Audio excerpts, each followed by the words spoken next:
Good afternoon, everyone, and you are watching a special edition of Georgia Alabama Sports Live. It's our first annual high school baseball media day, and I'm going to go ahead and start it off. I told him I was going to give him the credit. This is the brainchild of Mr. Richard Holdridge, and I'm glad that it can be under the umbrella of Georgia Alabama Sports Live. And we were able to do, obviously, football media day, but that happens a lot around this area. Muskogee County put on one. Most of the high schools, they put on football media day. Basketball, we did it with Corey Black and the Courier Echo Latina, but no one has done a baseball media day until now, and I'm excited about it, Richard. Well, Columbus is a baseball town. We've had great Little League players. We've seen 2 Little League teams from this area go to Little League World Series, and we have great college teams. So why not have a baseball media day, especially with all this talent here in the Tri-City area, and with the minor league team from the Braves organization coming to Columbus in 2025. Just baseball is in the air. I mean, pitchers and catchers are reporting for Major League Baseball, and we even had a couple teams that had some scrimmages already. So they beat us before we got to media day. Yeah, well, we're excited. Make sure to like us on Facebook, subscribe on YouTube. 16 different high schools, including Carver,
Oh,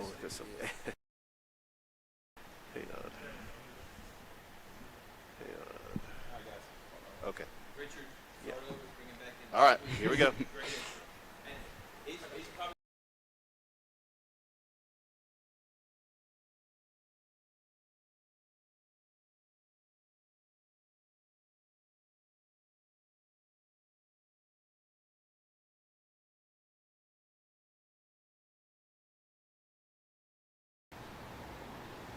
Welcome back to High School Baseball Media Day right here on Georgia Alabama Sports Live. The first team that we've got up is the Carver Tigers. That's school on the hill.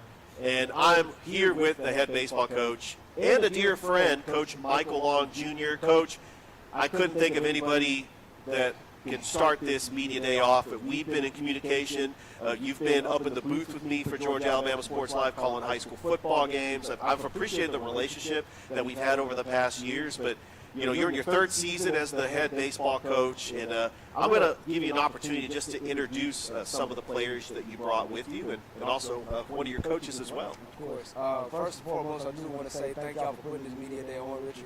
This is well overdue for the area. As you mentioned several times in our conversations, we have a big, backing in baseball. So having this media day and being able to spotlight these kids before their seasons take off is really good. So I appreciate you guys for this opportunity. Here we have Mr. Keyshawn Davis, Jr., class of 2025, and Christian Ellerby, also another junior, class of 2025. Both guys are career 300 hitters. Both with several hits in their first two seasons. I think both of them wrapped up with, right around 30 hits last year. So, definitely taking the load offensively for us. Definitely doing a lot of good things defensively as well. And they're both leaders within the program. They're starting to get a lot of college entrants right now, so I'll let them talk about that. But very proud of both of them.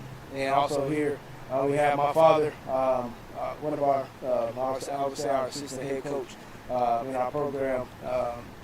Definitely wouldn't be here without him. So. Absolutely, Coach. You're doing a phenomenal job. I mean, you took over a program 2 years ago that didn't have a program.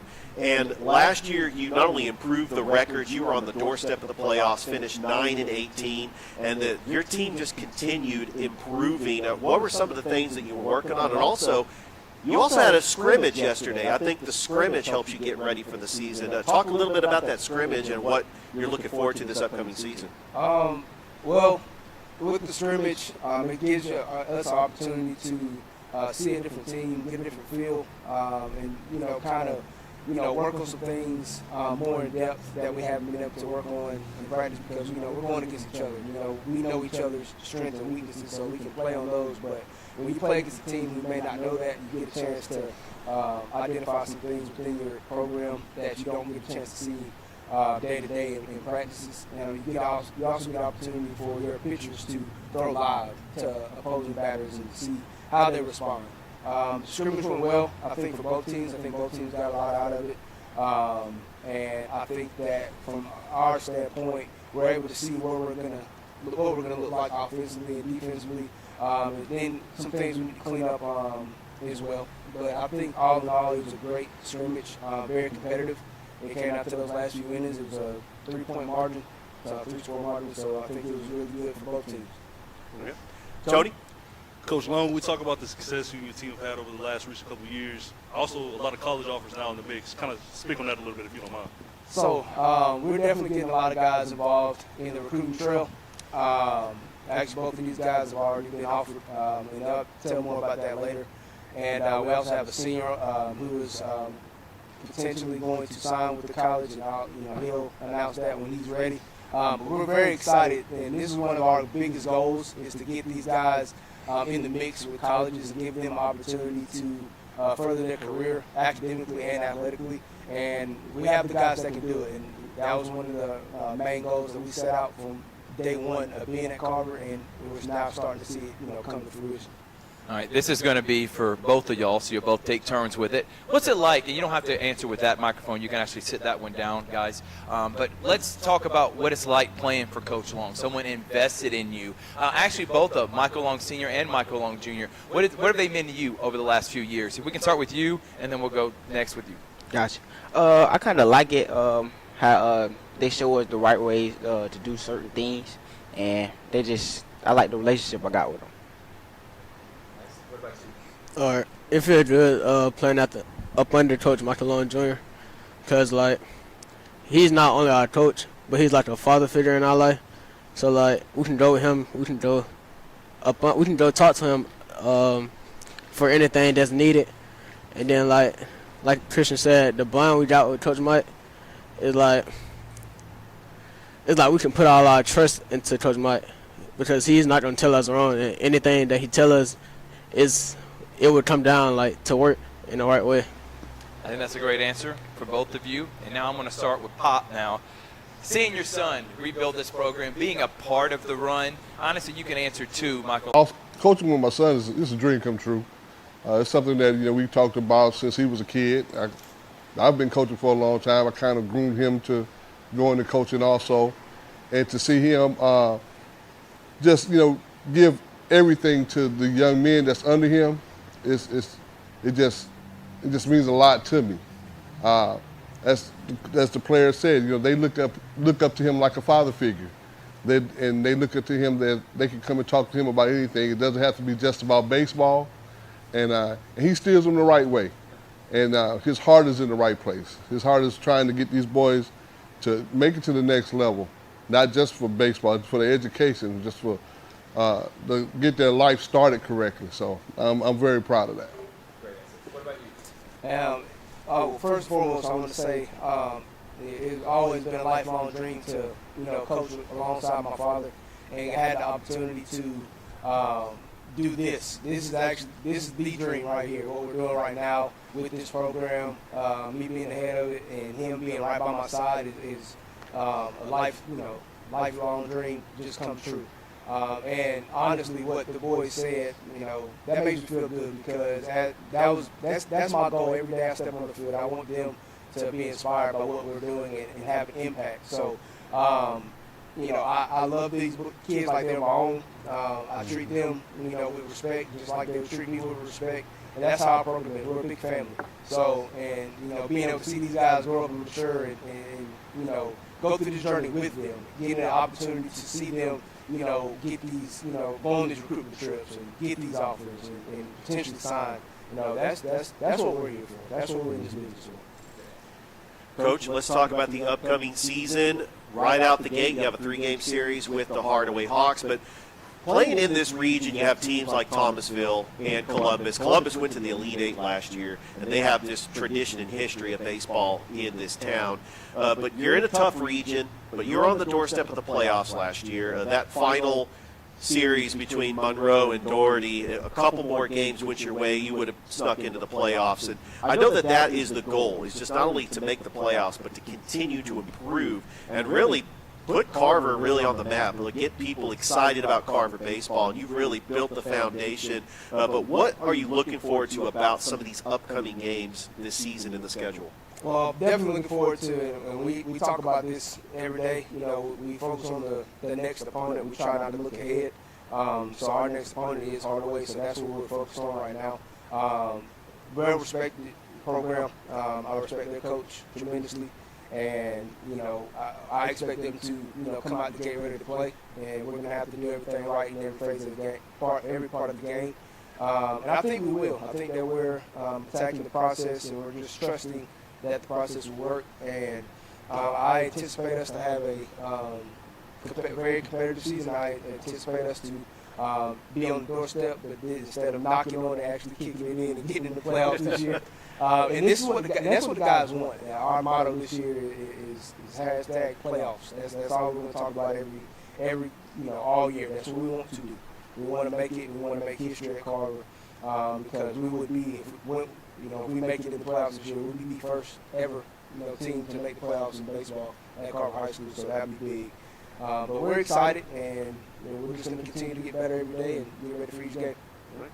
Tony? For the guys, just talk about some of your goals this season, being juniors but still having that leadership role, just kind of how you hope to really mold the younger guys in the league. One of my main goals is to continue to bat over 300 and pick up some more hits and lead the region in stolen bases again. One of my main goals, well, it's really a team goal, but it's to make the playoffs. Personal goal, I want to continue to bat over 300 and improve my hits. Lately in practice, I've been popping the ball up a little bit. Ten back, first game, scrimmage game, just Jordan. I hit a long drive. That made me feel good because, like, in practice, I was dropping my hands a little bit. Come back, first play. I think it was second swing. Yeah, I didn't drop my hands. Got to pulled the ball down third base line on the long drive, and that was really made me excited. And that was one of my main goals coming to that first scrimmage. All right, well, good luck to everybody. February 12th, you're taking on Hardaway. This season cannot get here any sooner. Thanks again for taking time here, being a part of Baseball Media Day. Thank you. Absolutely. We're going to be right back with the Jordan Red Jackets. That's coming up next here on Baseball Media Days on Georgia Alabama Sports Live.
Welcome back to High School Baseball Media Day, right here on Georgia Alabama Sports Live. Up next is the Jordan Red Jackets. I'm here with the head baseball coach, Coach David Lane. Yes, sir. Coach, let's talk about last season. 11-14, but you went 8-6 in the region. Made the playoffs, lost to Cook in the first round.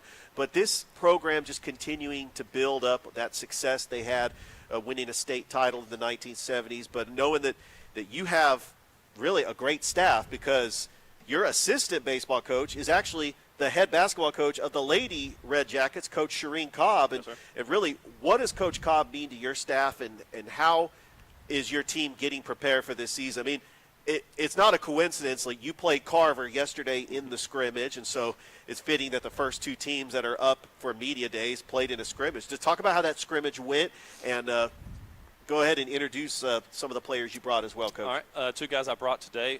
You got Trey Stokes, senior, and then Glenn Edmondson down there on the end, sophomore. And scrimmage yesterday was awesome. It gives a chance for our guys to get out there and actually get some work in. Kind of gets, that monotonous practice out of the way, and actually get out there and compete against some other guys and some other kids. And we go back with Carver. A lot of our guys, they're good friends with some of the kids over there. So it was just a good day to get out there and actually get some baseball. Right. Tony? Just kind of walk us through some of the components that scrimmage yesterday, and how some of your goals were for this season, just kind of how they played out, and how y'all looking forward to the upcoming season. You said some of our biggest thing I wanted to goals. get out of oh, was it to me or? Okay, I'm sorry. You said some of my goals. My goals is like to finish like the season off with a good batting average, and to host playoffs this year instead of like traveling, just to host it and have a good season. My goal this season is to be the best all-around player I can be, and be the best I can be, and make it more than just the first round of playoffs this year. That's a great answer for both of you. Now, Coach Lane, I'll come back to you. Yes, sir.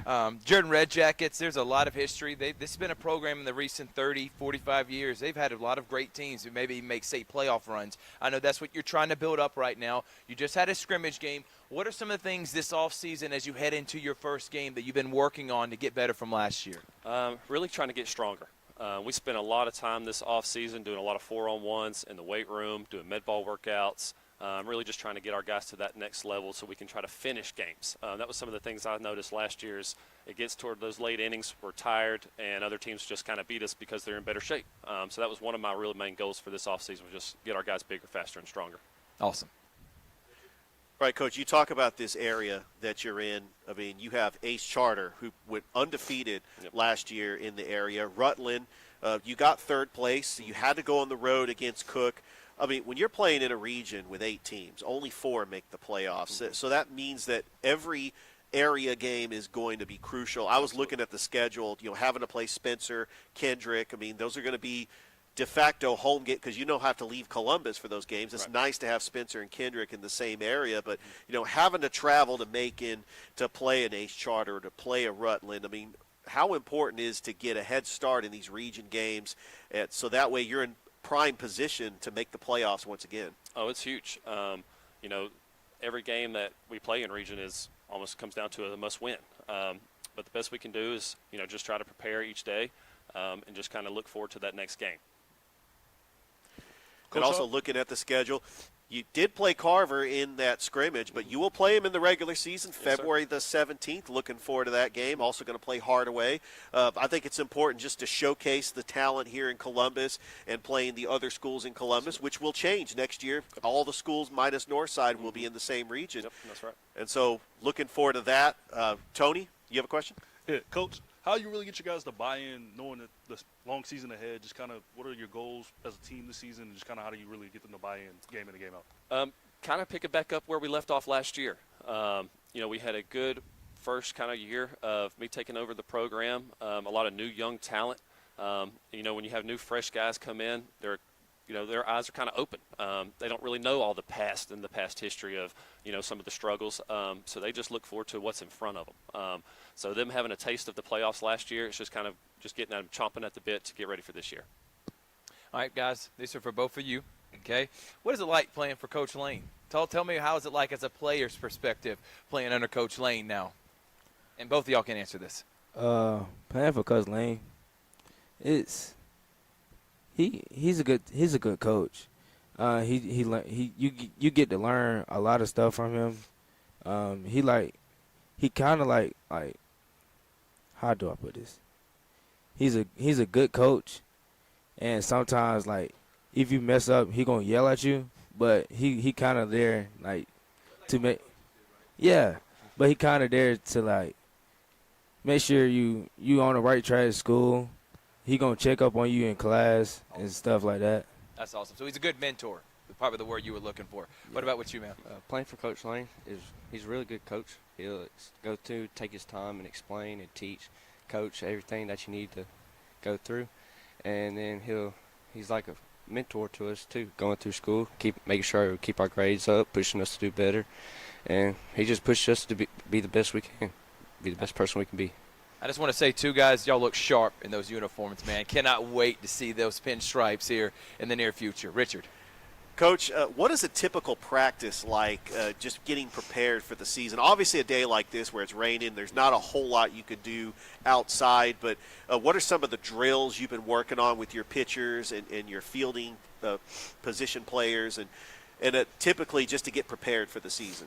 Pitching right now, we got guys throwing a lot of bullpens, just trying to get that timing and that accuracy off the mound. Infielders just working on some hand drills, just little things like that just to try to get them prepared as best they can. Well, Coach, I cannot wait for the season. You open up February the 13th, actually on the road down in Casita, taking on Chatco. Yes, sir. And I'm excited to see the Jordan Red Jackets play some ball this year. Yes, sir. Thank you. All right. Thank you. That was Coach David Lane. Thank you, gentlemen. We're going to go ahead and take a break. Coming up next, the Harris County Tigers. You don't want to go anywhere. It's High School Baseball Media Day here on Georgia Alabama Sports Live.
Welcome back to High School Baseball Media Day here on Georgia Alabama Sports Live. And the next school up is the Harris County Tigers, and I'm here with a coach that I've known from his time as the head baseball coach at Russell County. You also coached at Jordan. I've gotten to know you. Saw your son in the Southeast Region Championship on ESPN, a one win away from the Little League World Series. I mean, you've done an outstanding job. It's Coach Tony Dimitri. You're in your first year at Harris County. You're taking over for a program that went 21-12 last year, lost in the second round of the 5A GHSA state playoffs. But when you think of Harris County, I mean, obviously you think of their Little League team right now, and you do the math, 4 years later, it looks like that team is going to be playing for Harris County. Just great tradition with Harris County Little League, also transitioning to Harris County baseball. A big shout-out to Rick Beach from Kutsu Sports, who does just a phenomenal job covering you guys. But, Coach, tell us a little bit about the players you brought, and what are some of the expectations going into this season? So I've got two guys with us here today. I have TJ Franks, which is a senior second baseman, may transition a little bit to first base, and I have Brendan Horton, which is a third baseman pitcher. Both guys are really strong to our program. They mean a lot for our program, and they're going to help us hopefully get over some humps this year and build some leadership and character into our kids also. Coach, we talk about year one for you. Just kind of what's your plans that you hope to implement this season, and just kind of how do you hope to build off that success from last season? The program's rich in history, so that's a good thing. So it's easy for us to come in as a staff with a couple new guys, try to put our philosophies down. We've got tremendous buy-in from the kids in the program. Yes, we are fortunate with the Little League being successful like it is, and our middle school program's successful too. So we're able to transition guys and get them a lot of reps on the field. In and out of practice each day, whether it's in the cage or in our new indoor facility. So we're fortunate for a lot of things, and we're just trying to keep pushing the kids to go the right direction and see if we can't be successful like they have been in the past. I have to say this, guys. We're actually located at the Beck Center here at Pacelli. Corey Black would have my net because he's allowing us to use the facility. So just make sure everybody knows that's where we're at. But the reason I mention that is because you have an excellent indoor facility at Harris County. If you have not seen that, make sure to go out and check it out. But I'm going to start with you two gentlemen. If you don't mind saying your name and saying you're great again like the coach just did, and then tell us what are some of your individual goals, and then what would be some of the team goals heading into this year. All right. My name's TJ Franks. I'm a infielder. I'll play a little bit of second, a little bit of first this year. Class of 2024. And obviously last year we had a pretty good team, right? We beat, in region play, we beat the runners-up last year, right, in the series. And then obviously, I really thought that team we had a real chance of winning state last year. But this year, man, we lost. We really didn't lose too much depth, if I'm being honest. We got some good hitters coming up. And also our pitching staff's phenomenal this year, right? So we have a good chance of going back and competing for a state championship this year. Hold up. Individual goals. What about for yourself? Yeah. Myself, right, I just want to put together a great season, man, whether it be hitting at the plate or throwing off the bump. I don't know how my arm's going to be working this year, though, but we just have to hope. My name's Brennan Horton, senior, class of 24, play third and pitch. Obviously, like TJ said, we lost last year, Sweet 16. Kind of want to get over that goal, go to state, of course, and yeah, some individual goals. Definitely want to be up there for Player of the Year, hitter of the year, pitcher of the year, somewhere on them lines. But yeah, I'm really liking this team this year.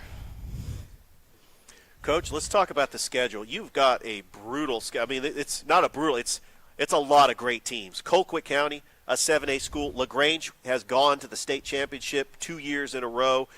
You're playing Columbus, who went to the Elite Eight last year. That's a big rivalry. You're actually opening the season at Columbus on February the 12th. And you're also playing your old team, Russell County. I mean, looking at the schedule, what are some of your goals getting ready for region play? Because you obviously have a tough region with Northside and McIntosh.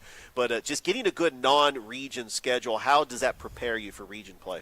So for us coming in, I would say the biggest thing is with our schedule, we need to see what the guys can and can't do with adversity. We need to find out how they respond when things start going a certain way to where we're able to see who can go into the fire when needed. So the biggest thing is with the schedule, we want to see them play hard teams. We want to see them compete. We want to see what they can expectations are, and then eventually where they can figure out how to police themselves in certain areas. So no, the schedule is what it is. It's good. We got some really good teams on there, and that's only going to make us better in the future. Right. Tony? For the guys, we talk about being in that leadership role. Coach clearly brings you in, knowing that you two are some of the leaders, and you talk about a lot of that returning depth. Just kind of how you really hoping mold some of these young guys that are just now joining the program, or like we said, we know it's a rich tradition here in Harris County. Just kind of how do y'all hope to keep that success going this season? So us being seniors, and then we having our new coach coming in this year, we have a lot to give to our like we have a lot of information to tell our own coach, right? Inform him on some of our players, so he knows what he's working with, and then also as it goes with. I like to say we do have a good group of seniors as well at each position, and we're able to coach up our younger guys so they can perform better and work on themselves. Yeah. Going off what he said, we have a total of about 8 seniors this year, 8, 9. So we pretty much have every single position with a senior that can lead that role for the younger guys. And with all that, with the practices that we've had every single day, we're able to teach them on things that we've learned these past 4 years that we've learned from recent coaches. All right, Coach, I'm going to go to you. You got a lot of experience in winning at Jordan, winning at Russell County. Now you're at Harris County. What are some of those learning experience you had that led you now to Harris County and made you the coach who you are today? First off, I think it's going to go to my dad. That's going to be the first thing. He taught me the game. I actually got a chance to play for him in high school. So just learning from that right there meant a lot. And then, I was at Harris County to begin with when I started my career for the first 4 years, and then got a head coaching job at Jordan. So I got to learn as a younger person, and then obviously went on to Jordan, and we were successful there for, roughly 10 years. And then Russell County came open. So I think just the transition of programs and kids and characters and stuff like that. And obviously when you get older, you change some philosophies and stuff like that, and you're not as I'm not going to say hot-headed as you were from one time at the beginning, but you get a little mellow in certain things, and you figure things out for the better than just flying off at the handle. Great answer, Richard. Well, Coach, I cannot wait. Gentlemen, I'm excited about this upcoming season. February the 12th, you're taking on the Columbus Blue Devils. That is going to be an incredible matchup. Both teams here in the Tri-City area with a rich tradition and history of baseball. And I just love seeing what Harris County has built up, and it really, you just continuing to just pass on that tradition. And good luck the rest of the season, Coach. Definitely. Thank you. Thank you. All right. We are going to go ahead and take another break here. You're watching the High School Baseball Media Day right here on Georgia Alabama Sports Live. Live from the Beck Center on the campus of St. Anne Pacelli. We are in the indoor practice facility, and the team that's coming up next is the team that's hosting this thing, St. Anne Pacelli. You don't want to go anywhere. It's High School Baseball Media Day here on Georgia Alabama Sports Live.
Welcome back, everyone. New person in the seat, Thrift Behringer here with the St. Anne Pacelli Vikings. It's high school baseball media day at the Beck Center on the campus of Pacelli, one of the best indoor facilities right now. This is for the batting cages.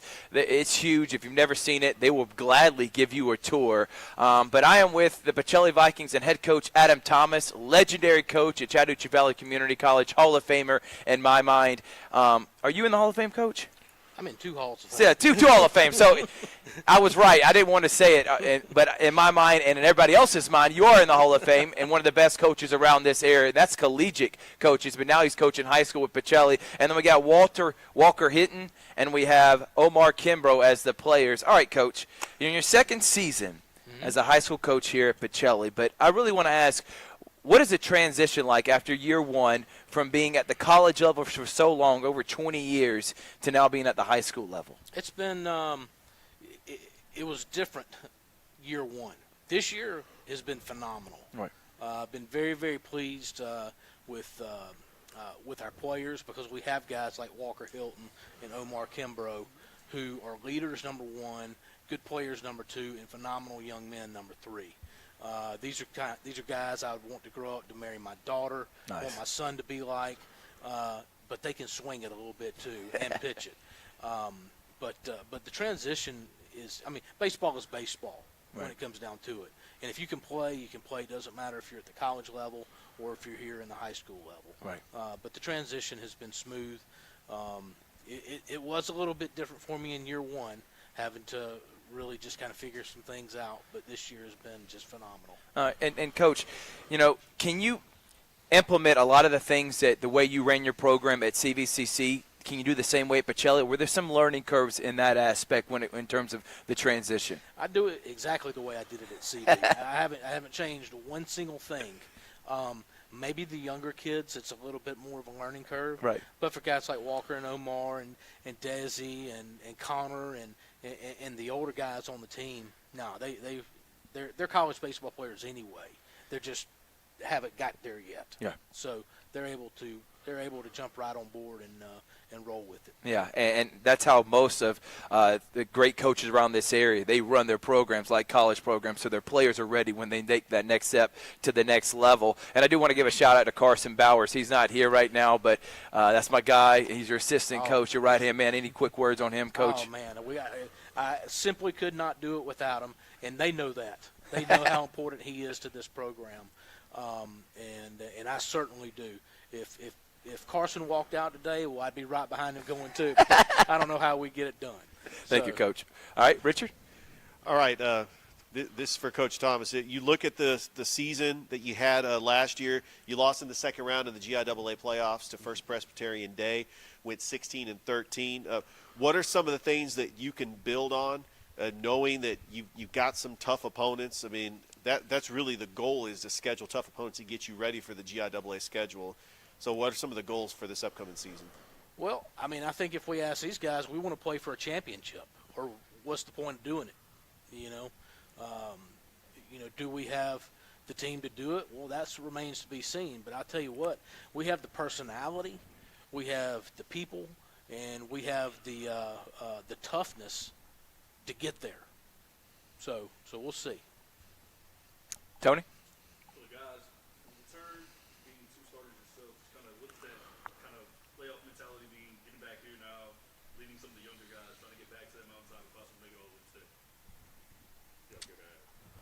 Walker, you can go first. Oh, my bad. I done slipped up, and I'm the main one who was telling y'all what to do. Well, I mean, we had an all right season last year. I mean, obviously we want to build on that, and this year I think we've been working hard ever since day one back in August, working out, throwing, doing all the things to get ready for this season. And, you know, it's going to be a grind this season, but I know we have the team to do it, the chemistry to do it, and we're all bonded together to reach that championship goal.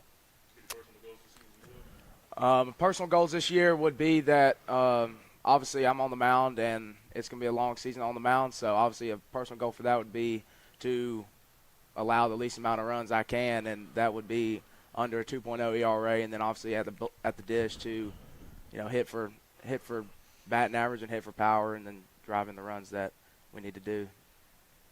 Omar? Well, yeah, like Walker said, I think we have a very solid team, and feel like we'll be able to go all the way to state. You know, I don't find it very hard to lead the guys on the team because we all want to do it. You know, we all want to be there. Yeah, we just have a solid team. Right. Well, this season I'm gonna be on the bump a little bit more, so I'm trying to stay under 2 ERA like Walker, and at the dish, you know, improve from last year. I had a pretty solid season last year, but always looking for improvement in that aspect. You can go ahead and just keep the microphone because I'm going to go back to the question I asked Coach Thomas. What is it like being under year 2 with him and Coach Bowers, and how have they helped you get to the level you want to be at heading to the college after y'all graduate? It's great. You know, our coaching staff is doing everything they can to help us get to the next level and to help us in this season. You know, we all, like, they want to be here. We all just want to be here, and it's great. Walker? Yeah, what Omar said, it's great. These 2 coaches I have been absolutely phenomenal for me. Coach Bowers and Coach Thomas have led me in the right direction to being a better man and to be a better player. And along with an addition of Coach Powell this year, it's I don't see a better coaching staff out there. They push us to our best, and yeah, under year 2, it's been hard, but it's going to be worth it in the long run. Definitely a grind under these 2 guys. Richard. Yes, Coach Thomas, looking at this upcoming schedule, you do have a mixture of some GHSA teams like Hardaway and Shaw, both at the 4A. Shaw made the playoffs last year. You're playing Calvary Christian. I mean, they're a team that won the state championship. Taking on a Flint River Academy team. They're in Class 1, but they're in the GIAA, a tough team. And you're also participating in the Border Wars. Just this schedule that you're having, what does it mean just to showcase Pacelli baseball really to the fans out there, and what type of product would they be getting when they come to a Pacelli game? Well, I think they're going to get an aggressive product is what they're going to get. I think they're going to see an aggressive style of play. That's the way I like to play at Chat Valley, and that's the exact same thing that we're bringing here is, you know, we're going to come right at you on the mound. We're going to force you to hit us, and you're going to see guys on the bases running wild. You know, but you're also going to see a team that plays with class. You're going to see a team that plays with a lot of heart, and you know, they're going to represent the school the right way, and it starts with these 2 guys right here. Tony?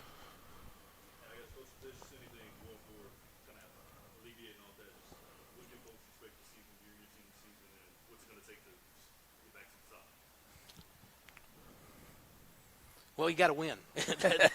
That's what it takes to get back to the top. Is you got to win. We have buy-in. You know, you hear that all the time about you have to have buy-in. Well, we already have that. And I'm not saying it's from me. Okay, it's these guys have bought in on their own. You know, it takes that. Before you can even think about winning baseball games, you have to have one heartbeat, and we have that as well. And you know, are we going to win them all? Probably not. You know, that's just how the game goes. You know, but do we anticipate having a championship type season? Well, absolutely. That's the goal. I mean, again, why the heck would we even put the uniform on? Yeah, we play to win the game. Dang as right. Herm Edwards likes to say. That's right. Well, this is Coach Adam Thomas, Hall of Famer at CVCC and doing great things here at Pacelli. Walker Hilton, Omar Kimbrough, thank y'all so much. And, man, we're going to go from one legendary coach to another one. Doug Kehoe of Central Red Devils coming up next. It's High School Baseball Media Day on Georgia Alabama Sports Live.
Well, I pulled the biggest bonehead move right before we went to break. I gave this legendary coach who should have got on me a lot harder than he did. It's A.J. Kehoe, not Doug Kehoe. Don't know where that came from. I'm going to take responsibility for that. But a guy that's been coaching around this area for a long time, and he is doing a great job with the Central Red Devils program. Coach Kehoe, thank you so much for joining us. And if you don't mind introducing the players you brought with you today. Sure.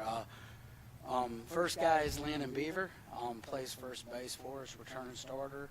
Hunter Whippert, third baseman, also a returning starter. And then Brody Stamp. Stamp is a returning starting pitcher for us. Excellent. Well, Coach, let's talk about last year's team. We had you on the Sports Visions radio show that I do with DJ Jones every Monday and Thursday from 4 to 6 p.m., right before your state championship game with Festivia Hills. And I know you ended up losing that game, but excellent season. But what are some of the things this offseason that you really worked on to finally get you over the top and bring that ring? It's probably a lot of things. It was a tough series. Yeah. Splitting with them. And coming up short in Game 3 against Vestavia, who had a quality club. And really, over the last 3 years, we've won 110 games as a program. And you won state, by the way, the previous year, too, so you were looking to go back-to-back. That's right. Back-to-back. And the fun, interesting part of this ball club is that there's a lot of uncertainty. There's a lot of questions that need to be answered. To be perfectly honest with you, I don't know if we'll be able to answer them before opening day. So it may be a situation where it really takes us 10, 12, 15 games to figure some things out. Right. And from a positive standpoint, the way our stuff is formatted, we play area play, so that doesn't even occur till April. Wow. So we have time to do that. Right. We have time to do that. So, but certainly looking forward to it. An exciting bunch. They bring a ton of energy. They're fun to be around. They love being coached. They love to compete, and that's a great starting point. No doubt about it. Richard. Coach, one of the cool moments from last season was the atmosphere at Central, especially in that semifinal game against Smith Station. The place was packed. Obviously, your fan base loves the Central Red Devils baseball. I mean, you stand for excellence, winning a state title 2 years ago, being the runner-up this year. Just that support from the Central community, how much does that mean just to continue maintaining this success of Central Red Devils baseball? Obviously it's tremendous. It's really a unique and special bond, within our baseball family and that community. We have 4 teams that we run through our high school, with our junior high program, our 9th JV and varsity, and there's just a lot of community involvement, and people have a lot of pride in it. They take a lot of pride in their athletics, and really you could see the trickle down because the players that we have in our program, man, they have a lot of pride and they love to compete. What a great answer. Tony. Guys, we talk about being returners, going back to that 3-game series against the State Hills last year. I'm sure it left a sour taste in your mouth. It's kind of how have y'all really been grouping together and trying to turn the next page now to get back to the top and go back to another state championship. We'll go from left to right, and y'all pass the microphone. I just think that after such a hard loss last year that we just came closer together, and we just know that we have one goal in mind is to get back there and leave a sour taste in someone else's mouth this year so we can go out as champions.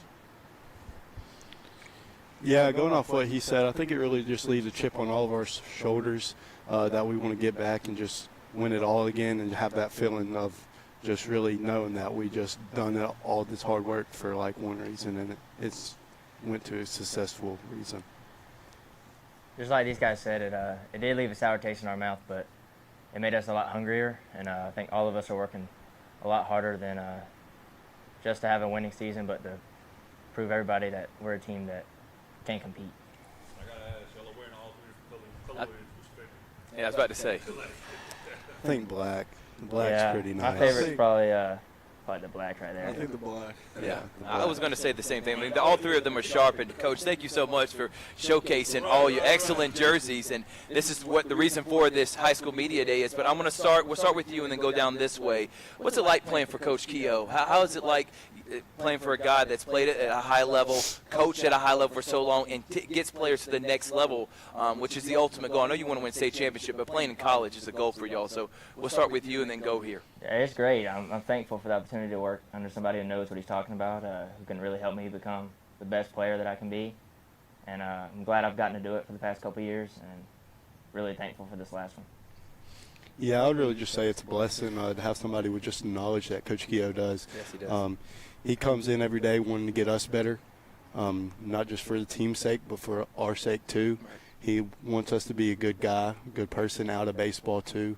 So like in our faith life, just being a good guy to our friends and our family. So really, I'll just say it's a Good blessing. answer. I love playing for Coach Keogh. He's gonna keep it to you straight. You Yeah. know, he's gonna tell you how you need to hear it. Yeah. And he's gonna want you to get better every day, and he just gives you that opportunity every day to get better. Yeah, I don't know him very well, but he looks like a straight, no chaser type of guy, and he's going to keep it to you honest. All right, Richard? Coach, let's talk about the area that you play in. One of the toughest areas in the state of Alabama with Auburn, Smith Station, Opelika. Really the margin of error in this area is especially trying to get a seeding for the state playoffs because you want to host home playoff games. I mean, you saw how just intense that crowd was hosting that game against Smith Station. But how important is it, looking at the schedule, you know, you talked about having to play these area teams in April. I mean, it's a long ways. You got a couple of months getting prepared, taking on Saraland, taking on Northside and LaGrange. You got some really tough teams coming up, but it's those area games that are really going to be the focus come April. And what are you looking forward to when it comes to playing those area games? Yeah, you're exactly right, and I tell people all the time and try to make sure our team understands this. There is a very, very thin line between going to the playoffs and staying at home. Auburn High School had 9 SEC players on their roster last year and did not make the playoffs. So there you go. The last 3 years, Auburn High School as well as ourselves have been ranked in the top 50 in the country. Last year, in particular, well, you figure this, since the inception of 7A baseball in 2015, our area has represented the South or won the state championship 7 out of 8 years. It's really been intact for 9 years, but COVID year we didn't play. Right. So that line is extremely thin. Playing teams like Buford, Thompson, Hoover, Northside, LaGrange, Fleming Island, Louisiana, Sam Houston, Mosley, Florida, where Bobby is now, and the list goes on and on and on. I'm not afraid to take a loss. Yeah. In fact, we learn a lot from them, and I love the fact that our guys got to show up every day, and they got to get themselves prepared for a challenge. I really want to piggyback off of that because I talked with Coach Corey Black. He plays, and he's the coach for the Pacelli basketball team. He's playing 7A public schools from all across the country to prepare him for that state championship run. Is that what literally you're doing too? And you're okay if you're losing games knowing that's going to be learning experiences that help you when you play Auburn, Smith Station, Dothan, or whoever else? Absolutely. Yeah. Absolutely. When I create our schedule, I'm really hoping that we go 500 in the first 16 games. Gotcha. The last 3 years we've been very fortunate and have done better than that. The balance will take place where you got to keep guys positive, and things of that nature if things don't go their way. Yeah, I think that's a great answer, Coach. And one more question, then I'll let these two guys ask some. But when talking about, you said it's going to take the first 12, 16 games where you really get to know about your team. Can you really harp on that? Because I think that's for a lot of coaches. You don't know what you're going to expect until midway through the season. Why is that? I think this particular year, over the last 2 years, we've just lost a lot. We're basically replacing our entire middle. We're moving a starting right fielder into center field, but at the same time, if that guy now has to pitch, we don't know. We got to pick between 2 or 3 guys that may be able to fill that void. So there's just a lot of unanswered questions, and of course, we're collecting evidence on a daily basis, regardless if we're inter-squadding or practicing. But, some of those intangibles have a tendency to shine through some high-stake competitive games, Yeah. Kind of piggyback off that, Coach. You talk about the fact that you did lose a lot of key guys, but you also returned a lot of key guys. Just kind of how you really hope to retool this season. Really, I know you said there's still some uncertainty right now, but just kind of looking in the first couple of weeks, how you really hope to really utilize your guys and maybe move those around to other key positions? Yeah, I think one big loss is we've lost a 7A back-to-back hitting champion. Jack Yoxheimer, led the state in hitting for 2 straight years. We're not going to just replace that with one person.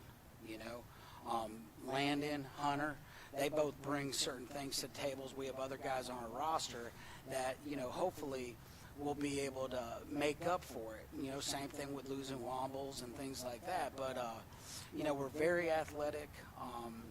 We have a lot of great assets to our club and possibly in our lineup. We have a lot of depth. We're going to have to be more creative as a coaching staff this year. We're going to have to make some double switches probably in some critical times. We're still trying to figure out a lot about our bullpen, finding out who can get us to the back end and who that best guy is in the back end. It's going to be fun, but it's also going to take a little bit of time. Hey, I'm going to ask one more question, Coach, because I want to do this with all the coaches. Shout out to any of your coaching staff, guys that help make it every day. You don't do it by yourself. You guys that do the everyday grind, you can give them a shout-out, Yeah, Coach. man. I mean, I've got fantastic coaches, just really blessed. Guys that have great rapport with our players. We really complement each other in a lot of ways, which is good. Yeah. Specifically varsity-wise, Bart Butler and Eric Skinner both kind of run our infield, and contribute in other ways. Johnny Eaton is our outfield coach. So, we get along great. But I think the important thing is that they've really bought into what they need to do, and they love our guys. Our guys love them in return, and, they're just fantastic for our program. Expect to see these gentlemen right here playing baseball in deep into May. They have played in the state championship the last 3 seasons. I don't expect anything different. It's legendary coach A.J. Keogh with this players. Thank y'all so much for joining us, guys. We're going to take another break. We got the Shaw Raiders coming up next here on High School Baseball Media Day, Georgia Alabama Sports Live.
To high school baseball media days here on Georgia Alabama Sports live from the Beck Center on the campus of St. Anne Pacelli. We are in the indoor batting facility, and it's time for the Shaw Raiders. Shaw U, just great tradition and history of baseball. Won a state title back in 2001 under the legendary coach Charles Flowers. Have put players in the major leagues like Edwin Jackson, Stephen Register, just incredible tradition in history. A lot of players that played on that Northern Little League team would go on to play at Shaw. And I'm here with the head baseball coach, Coach Howie Shackelford. Coach, how long have you been at Shaw? And then talk about some of the players you brought with you today. I believe this is my 4th year at Shaw, 3rd year as the head coach. I'm a Shaw alum myself, graduated there in 2008. Here with me today I have Luke Hardy, who's a senior, and John Rowland, that's a senior. And we're excited about getting the season going. All right, Coach, last year you went 21-12. You hosted a home playoff game for the first time in over a decade. Swept Spalding, but you had a tough task. Had to play LaGrange in the second round up at the Branch. LaGrange has been to the state championship the last 2 seasons. But you had a very successful year last year, Coach. And just talk about just the growth of having a good season last year and what you want to look forward to improve on this season. Yeah, I think a lot of our guys are buying in, and I several times since that playoff game up there at LaGrange remind the guys of that feeling that they felt on I believe it was April 29th of 2003. It's never fun to lose your last game of the year, and I think instilling that in their brain kind of really pushed them to work really hard this off season. And we've been at each other's throats these last 2.5 weeks going against each other, and it's about that time we're ready to start playing some games. Right. Tony?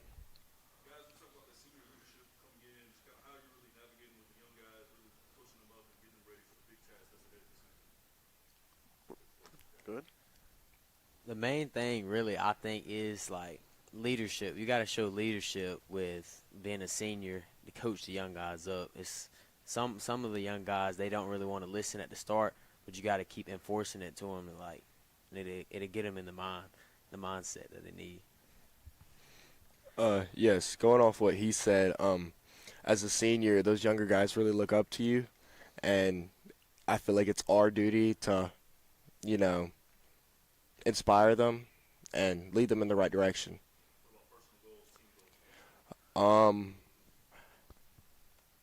Hopefully a state championship. Personal. What do you want to do as an individual? How do you want to get better this year? Hopefully make it to college. That's a great goal. Yeah. What about you, man? My personal goal is I want to be top in the region, all the categories, and for a team goal, I want us to fight for a state championship and do some things that Shaw haven't done in a while.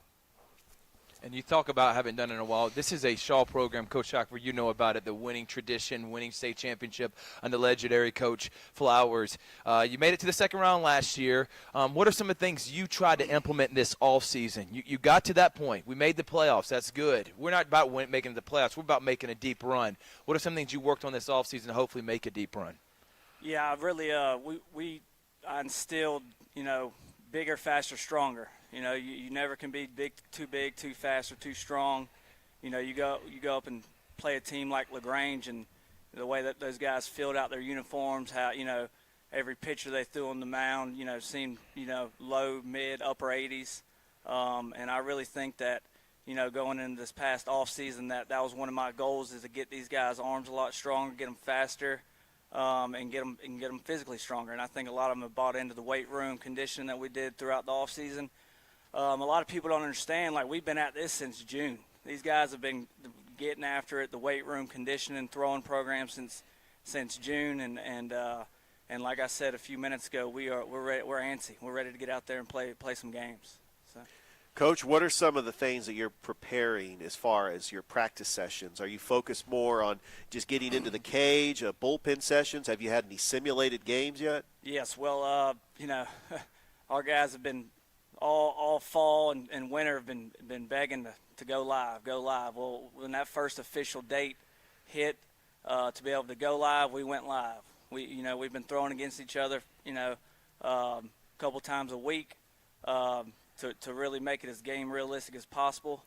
I mean, you can ground ball the kids to death. You can hit them fly balls all day, but nothing's as real as actually turning on the lights and getting out there and competing against each other, on the mound and in the box.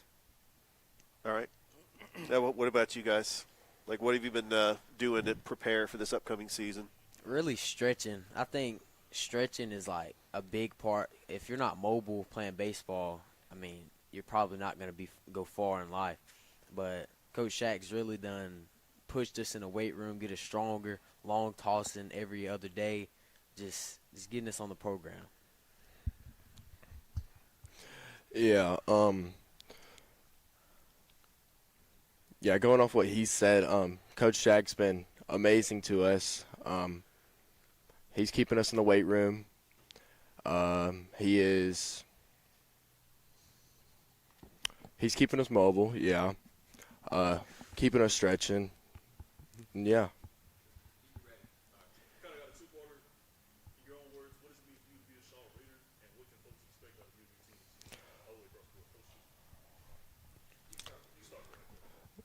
That's a good question. What it means, like, it's a tradition now. Like, when you hear the word Shaw Raider, it hits hard to us, and we take great pride in that. Being a Shaw Raider to me, it's breathtaking. I've been here all 4 years of my high school career, and ever since the first day, I just knew I want to be a Shaw Raider the rest of my life, and it just really stuck with me. And all of the people that's went to Shaw, they know once you're a Shaw Raider, you're always a Shaw Raider.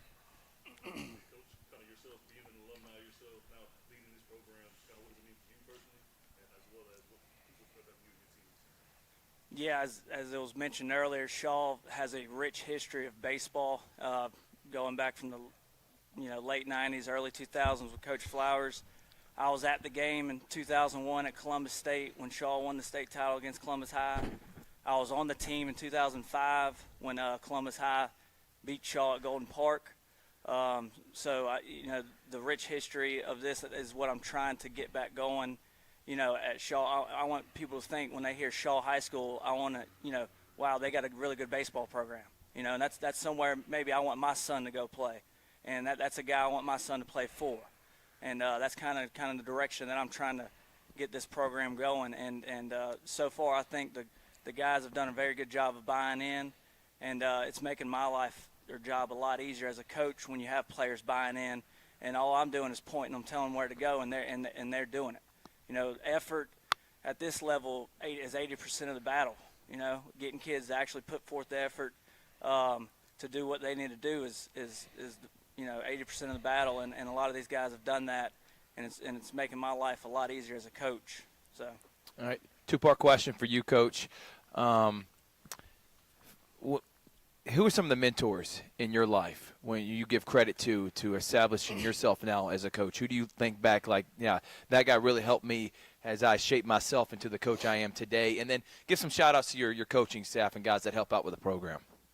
Yeah, well, I think the main guy that really got me into coaching was a dear coach of mine, Tony Pierce Sr., who was a well-known coach in town. Coach Young Guns started the Young Guns Travel Ball organization back in 2000, 2001. I was very fortunate enough to play for him for a few years, and then when I went off to college and came back for the summer, I'd go out there and help him out with his practices.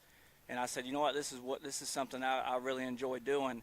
So I would say, Coach Tony Pierce Sr. was one of the main mentors that I had as a coach, who inspired me to be the coach I am today. So, yeah, my coaching staff. I got Coach Clinton Britton. He's a retired Alabamian, and he won over 500 games as the head coach of Smith Station. So whenever you can get a guy like that in your program, it really helps. Coach John Lovett is another coach that I have that a baseball guy and does a great job with our guys and understanding what I want done. and he does a great job. You know, wherever you put him with whatever age kid you put him with, he does a great job with that. Then I got Coach Marquand, who also does a very good job. You know, whenever he comes back from basketball season, he hops right into the fire and does whatever I ask him to do. So. Well, Coach, we cannot wait for the season to start. February the 13th, you are at Brookstone, and you're hosting Brookstone for the first home opener on February the 15th. Good luck the rest of the season, Coach. Good luck, gentlemen. And, yeah, we're just excited about baseball finally being here. Thank you, sir. Thank you for having us. All right, we're going to go ahead and take another break here on High School Baseball Media Days. Coming up next, the Kendrick Cherokees here on Georgia Alabama Sports Live.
Welcome back to Baseball Media Days here on Georgia Alabama Sports Live. High School Baseball Media Days live at the campus of the Beck Center at St. Anne Pacelli. We are in this incredible indoor practice facility. I'm here with the Kendrick Cherokees head baseball coach, Coach Michael Peak. Coach, before we talk about this upcoming season and your team, just give us a little bit of your coaching background, how long you've been the head baseball coach at Kendrick, and where was your coaching experience before you came to Kendrick? Right. So I'm glad to be here. Thank you for inviting me today. My coaching experience for high school baseball started in 2004 at Kendrick High School. So prior to that, my coaching experience was Little League, overseas, things of that nature. So, that's what I've been doing. All right, and really just building a team, just didn't have the record you wanted last season, but you do have some key players coming up this season, including Tristan Holzendorf and Ramil Scott. I mean, when it comes to Kendrick baseball, just building a foundation. They've had success in years past, and they just building just that interest from the players. Really, what does it take when it comes to your practice sessions and just having these kids buy into your program? Yes, that's a great question. What normally happens, I have about 4 seniors returning, and Tristan and Ramil are 2 of those. And we have 2 others returning, about 8 freshmen. So what you have is a system there where I'm constantly finding players to play and participate. Most of those have no baseball background, so I'm finding myself and other coaches, we are constantly teaching the fundamentals of baseball and trying to build from there. All right. Tony?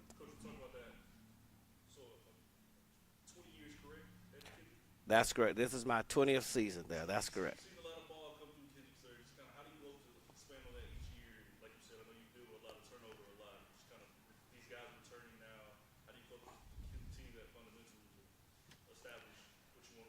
Right. So we start with the basics of baseball with each one of them.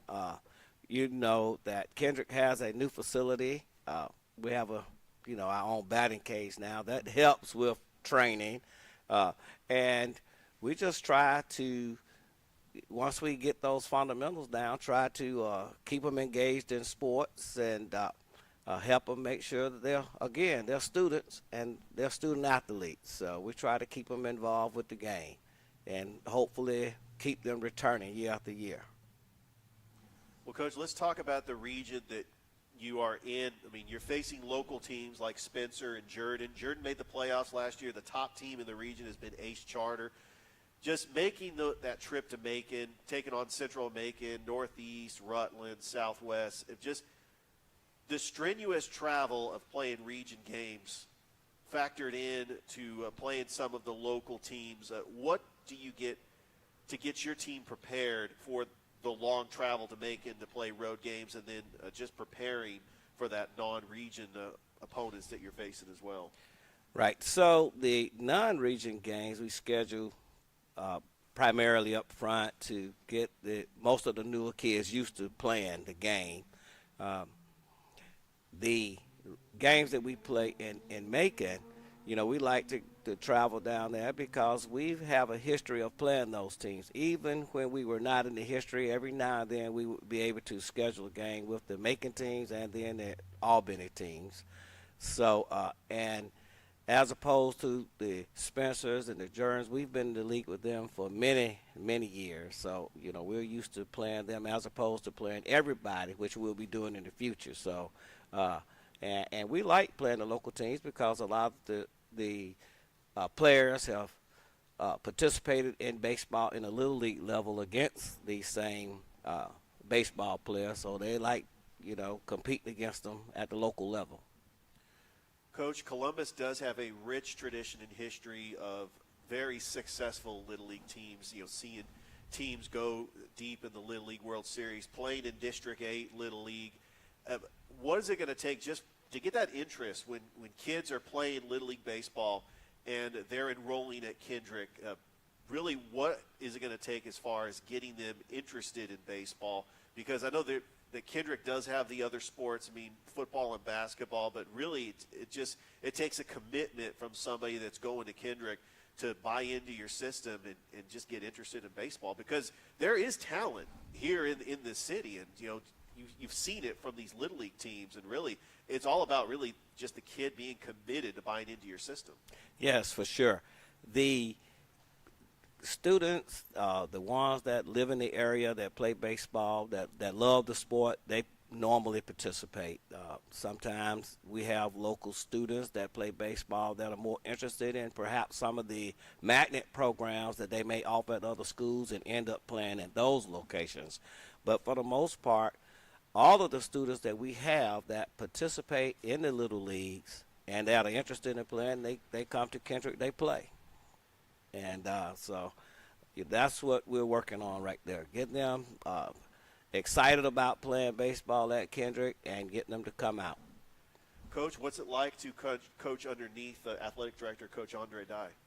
Right. Well, Andre Dye is a great person, a great communicator, and he's involved in all of the athletic activities at the school. He lets you coach.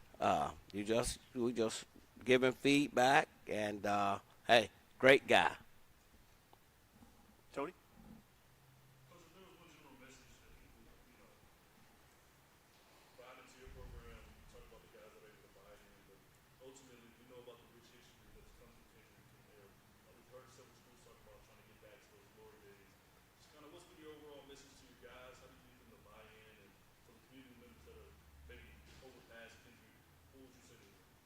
Well, I would say to them that we have a lot to offer at Kendrick and Kendrick Baseball.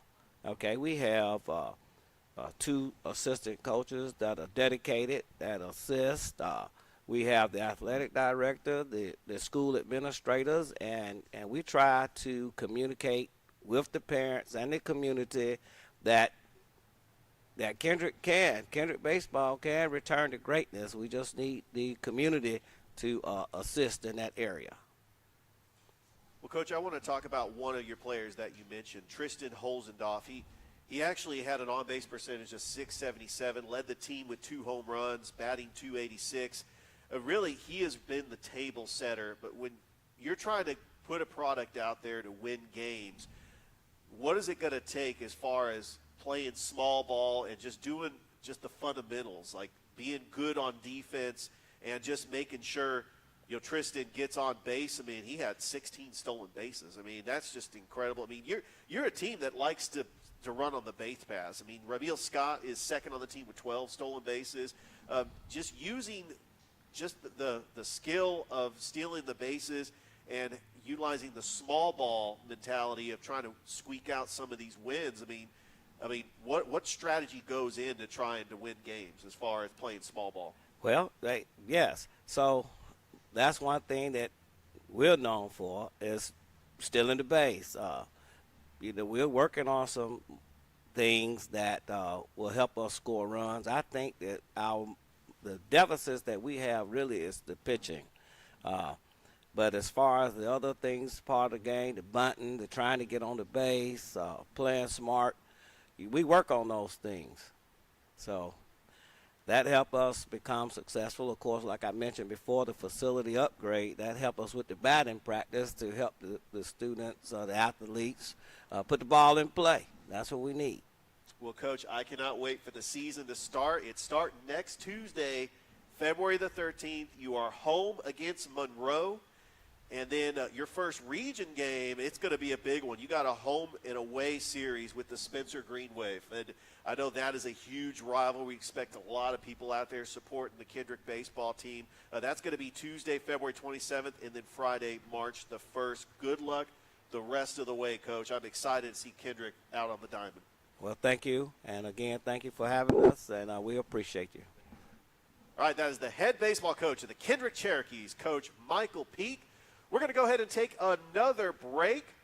The next team coming up is the Columbus Blue Devils, and you don't want to go anywhere. It's High School Baseball Media Day here on Georgia Alabama Sports Live. We'll be right back.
Welcome back, everyone. High School Baseball Media Day. Man, we're rocking and rolling. Excited. Thank you to all the coaches that we have done so far. So if you're just now tuning in, it's okay. We are live on Facebook and YouTube. You can go back and replay it. Make sure to subscribe on YouTube. Like us on Facebook. We start off with Coach Michael Long Jr. and the Carver Tigers. Then we went to the Jordan Red Jackets. How about David Lane making the playoffs last year? And they got a really good team coming up this year. Harris County Tigers got a new man. It's Tony Dimitri. He was there before, was at Jordan for 10 years, won a lot of games at Jordan, went to Russell County, was there for a few years, back at Harris County, and that team is loaded. Then we got Coach Adam Thomas of St. Anne Pacelli and the Pacelli Vikings trying to go off of last year's 16-13, return a majority of their starters, and they made all the way to the second round of the playoffs, losing to First Presbyterian Day. Then A.J. Keogh. He's made 3 state championship series in a row. Won 2 of the 3. Lost last year in a Game 3, best of 3. And he says he returns a lot of players. He's still learning about his team, and we can't wait to see how his team's going to play out. Howie Shackelford. What can we say about him, Richard? You love Howie. Oh, yeah. Great job by Coach Shackelford. He's building off of last year's second round. And then how about the Kendrick Cherokees coach Michael Peak? I know they didn't win a lot of games last year, but he's establishing a culture. And the main thing when he talked about, he wants to get guys to the next level, and that is exactly what he's doing. All right, without further ado, we're going to take one more quick break, and we're going to bring on the next coach. His name is Greg Mathis, and he is doing an excellent job with the Brookstone Cougars. It's Georgia Alabama Sports Live 2024 High School Baseball Media Day right here on our Facebook page and YouTube. Be back after this.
Welcome back, everyone, to High School Baseball Media Day here on Georgia Alabama Sports Live. Thrift Behringer, and I am with the Brookstone Cougars head baseball coach Greg Mathis with his 2 players who we'll talk about here in just a moment. But Coach Mathis, longtime assistant with Bobby Howard at Columbus. He was also at Central. He's been a head coach at Woodland and Americus, and now he is the lead guy here for the Brookstone Cougars. Thank you so much, Coach, for joining us. And if you don't mind, if you can introduce your 2 guys that you brought with you today. Okay, I brought 2 guys that are returning seniors, 2-year starters. I got Cole Stancil, who is last year he was an all-region player for us. Nice. And he's a preseason all-state pick. And then last year, Brett Novleski, he's our top pitcher from last year, and he was an all-region player in preseason out of Dugout Preview magazine, picked them both to be all-state players. Awesome, Coach. And then we also got some other guys that are getting looked at to go play at the Division I level, specifically in the SEC. Let's talk about last year. I know 13-18 is not the record you wanted to end with. You did make it to the playoffs, but now you got to build upon that, Coach. So what are some of the things you worked on this offseason to now, it's not just making the playoffs, it's winning in the playoffs? Well, that's right, Thrift. We immediately we went to the weight room. We had a young team. We actually graduated 3 seniors, and actually one of them played. So we basically have 9 returning players. And then we picked up Taft Middleton, came back from IMG Academy. He signed with Auburn. And then we have Madden Dismuke, who's a 6'3" left-handed kid that had quit playing baseball when he was in the 9th grade, but he was a very good baseball player. Right. And all of a sudden he just comes up and says, Coach, I want to play baseball again. And so we said we took him down there and let him throw a bullpen, and he's looked pretty good. Right. So we don't never turn down a left-handed pitcher anyway. Right. But, yeah, we had a very young team, but now we have 8 seniors. And we have a bunch of juniors back.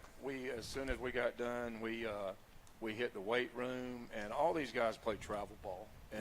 And the biggest thing we can practice, I heard Coach Shackelford talking about, actually these guys been waiting. We've already scrimmaged 3 times, and because the weather's been cooperative. Right. And I know it's not today, but not the previous day's been beautiful. This has really been the first bad day. Right. So we're not complaining about field time compared to where we were last year, but they want to compete against each other, and we've been fortunate. We've been able to get in 3 scrimmages because we've got a lot of pitchers.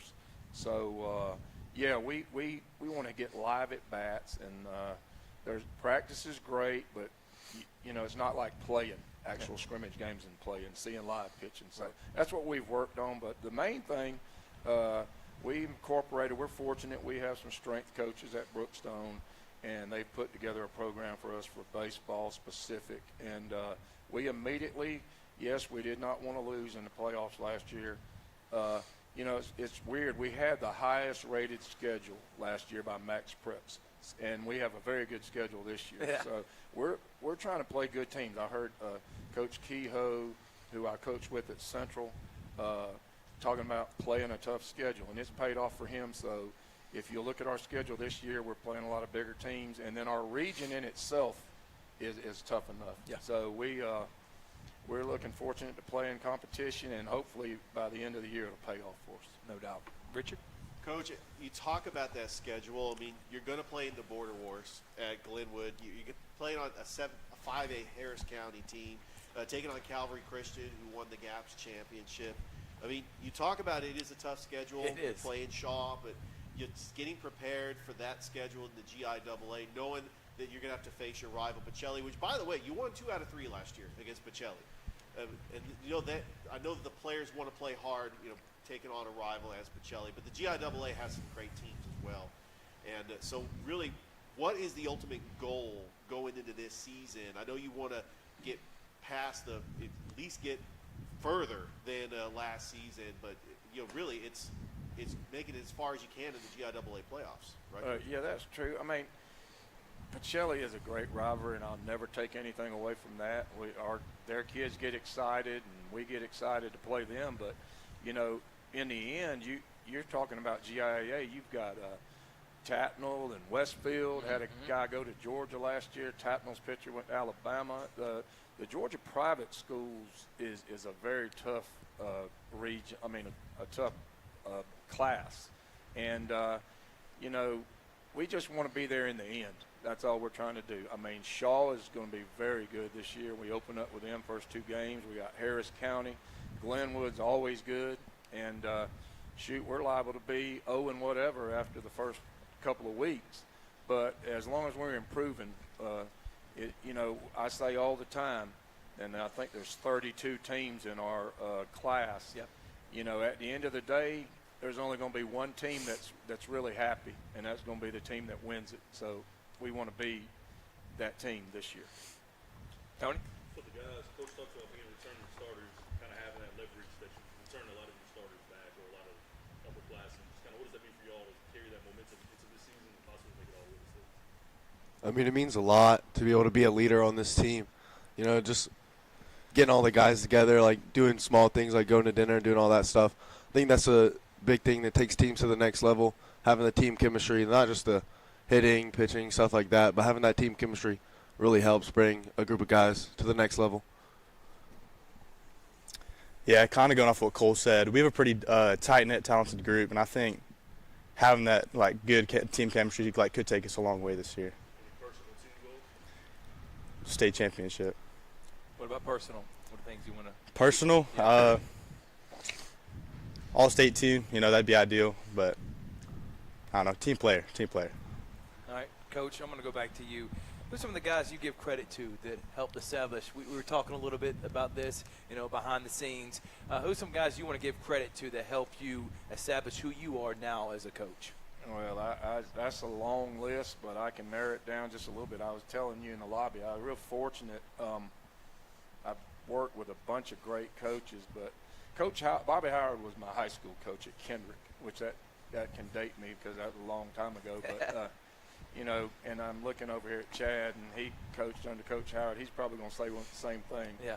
But I can't, I was very fortunate to play for three legendary guys around the Columbus area. I played high school for Coach Howard. I played junior college for B.R. Johnson, and then I played at Columbus State for Charlie Ragsdale and Derek Mann. So, actually four guys. So, those guys helped mold me. And then just being around, like, our staff that we had at Columbus High and then the staff I was on at Central, and I'm looking at other head coaches, just a bunch of us guys got together and just used to throw ideas, off the wall at each other. And there's just a lot of guys. I can't really name them all. But those four, as far as my coaches through college and high school, are the ones that were most influential. That's a great question. Great answer. Richard.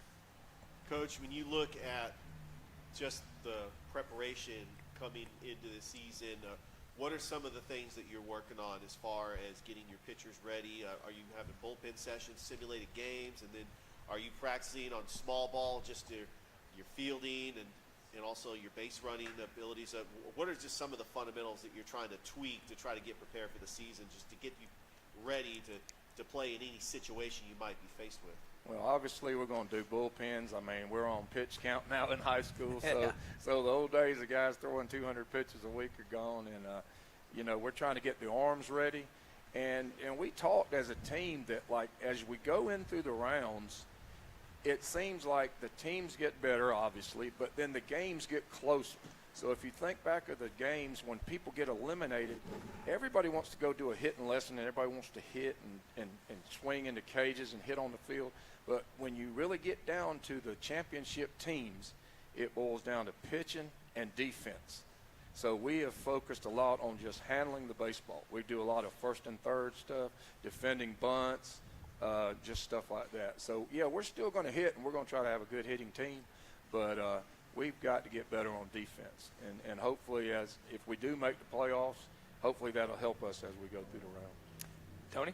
For the guys, what does it mean for you, in your own words, to be a Brookstone Cougar? And what does it mean to be coached under Coach Mathis? I think the Brookstone community is different than no other. So I think representing the school in a good way is really important for all the guys. And being under Coach Mathis is, it's unlike anything else because, all of us just know how much he cares and how much this, school means to him. Yeah, pretty similar to what Cole said. Coach Mathis is a great coach, and it's an honor to be able to play under him. And being a Brookstone Cougar and, being able to, represent our school, more of a, family than a school, is just it's a great honor. And I have to say this, guys, and everyone has been represented so well for their high school, but Columbus High is coming up next. They're wearing their sharp uniforms. I love the gray pinstripes y'all are wearing. You're looking nice, gentlemen. I know this is now, it's go time, guys. That's why we did Media Day, because we're about to start games literally this week or the next week. Coach Mathis, you also got to give shout out to some your assistant coaches, your staff, guys that do the little things that nobody knows about. I feel like, and I know every coach has got up here and said what a great staff they have, but I've got Nate McConnell and Matt Dorminey, Jeremy Mack is another guy. All three of those guys played college baseball. And then I'm fortunate this year because I told them I needed some help, and they allowed me to bring my two sons on, which one is Tyler. Awesome. Tyler that I coached at Columbus High, and Chad coached him too, played at CVCC. He's going to help us with the hitters. And then my youngest son, Camden, who played at Northside, didn't play for me, and he pitched at University of South Carolina, Beaufort, and he just graduated, so we needed some pitching help. And we have to do all our teams. We do the varsity, JV. Right. So middle school. I don't pigeonhole any of the coaches. I try to do what Coach Howard and Chad will tell you what Coach used to do with us. We coached all the games. We were not just like varsity coach, JV. So we try to have all those guys in the dugout. But we're very fortunate because they do a lot of the stuff. I get to get up here at Media Day, but they're in there in the weight room throwing BP and all that kind of stuff. So I'm very fortunate to have a good staff. And I also feel like I have the best staff in town. No doubt about it. Well, we can't wait. The Brookstone Cougars, they are an elite team that's got elite prospects, including these two gentlemen right here. We hope the best for y'all guys. Good luck the rest of this season. We'll definitely be live streaming some Brookstone Cougars game. We're going to take a break. This is Coach Greg Mathis and his two players, Georgia Alabama Sports Live High School Baseball Media Day. Columbus High coming up next.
Welcome back, everyone. Thrift Behringer here at Georgia Alabama High School Media Day. And I am with now legendary coach. And I say this about every coach because I really think these guys, they do such an excellent job. We got the best baseball, I think, in our area than anywhere around the Southeast. But it's Chad Mathis of the Columbus Blue Devils. Coach Mathis last year went all the way to the quarterfinals. He was a longtime assistant coach under Bobby Howard and winning multiple state championships. He knows what it takes to get his program there. And I know that's one of your goals, Coach, is to finally get a state championship as the lead man. What are some of the things you worked on this offseason to get the Columbus Blue Devils back with the state championship ring?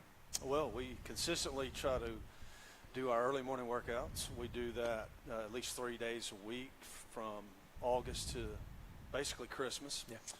And starting in November, we usually start our lawn tossing program, our band work, that kind of stuff. So, weight room and arm care is what we're real big into. All right, Coach, I should have also asked this too. Talk about these two guys. Classification, what do they do for your program, and what just their names as well. Well, I've got Jack Peak. He's a senior. He's a left-handed pitcher and first baseman. Yep. And then, of course, we have our sophomore, Michael Nottleman, he's a left-handed pitcher and first baseman. So these guys go hand in hand. They're our workhorses. No doubt about it. Richard. Coach, when you think of the Columbus Blue Devils, you think of just incredible tradition with the legendary coach Bobby Howard, the 12 state titles, Hall of Fame baseball player Frank Thomas. I mean, just what does it mean just to be a part, just this incredible baseball team that has had – really, people in Columbus know the Columbus Blue Devils because of their state championships and the players they've put in the major leagues. I've been there 18 years, and it's a lot of pressure. I mean, you know, I was fortunate to move into Columbus and have an opportunity with Coach Howard, and I've been there ever since. 3 years in, I became athletic director, and ever since 2015, when I became interim, it's just trying to keep that tradition, keep that dream alive, and having great players and great coaches around us gives us that opportunity. Tony? Once the guys, Coach, kind of talk about how y'all hand in hand, just kind of how's that connection been, how y'all really showcase it amongst the team, just kind of what's the camaraderie like? Sorry. No, it's okay. He was you asking about the camaraderie with the team and then y'all two's relationship, how y'all go hand in hand. How's that been like this? The relationship between like me and Michael is very good. We're similar players and pitchers. We're both left-handed, and we like to view the game in a similar manner. And we really like to communicate with each other. Like, if we see a certain thing in the batters for another team, like if I'm pitching and then Michael's going to throw the next game, I might let him know, like, hey, this guy likes to pull the ball. This guy is really good with the off speed and like fastball. And I like to do that with my teammates and let them know in any way possible. Yeah, so adding on to what Jack said, it's really easy to talk with him because we're always like playing the same position. Like at first base in practice, it's just a lot easier to communicate because we're right next to each other. I mean, we're sharing reps. We're always talking to each other. And what he said about telling me like about what the batters he faced, like what they think, what they're good at. It's just a great relationship between us two. You want to add something, Coach? Yes. I mean, both of these guys do a really good job of communicating with one another, leading on the field, off the field, in the locker room, dugout. You know, both of these guys, I believe Pete was 7-2 last year. Micah was 9-2. I mean, these guys do a really good job of throwing strikes. They work fast. They change speeds. They can command all three pitches. Some may even have a fourth. So I think our biggest challenge as a staff is finding a group of guys who can come in and compete and throw strikes, not walk folks, win the freebie war, and at least compete to win region games. I mean, don't get me wrong, we go out and we try to win every game we can. Right. But early in the year, we want to see what we have, and we're going to give guys an opportunity. And what we're trying to do is narrow everything down and who's our best to put in those region games. And then once we get past region, who are we going to use to compete for the state? What are their roles going to be? Who's going to be our middle relief? Who's going to be our closer? So all these questions earlier in the year is just really us trying to figure out who we are. We're trying to find our identity. And these guys, I'll be honest, Michael on the end as a freshman, we threw him probably in the biggest game, one of the biggest games we had last year against Auburn. They're usually traditionally sound, you know, a lot of prospects. Yeah. Michael comes in, freshman, takes the ball, goes out there and just does his thing.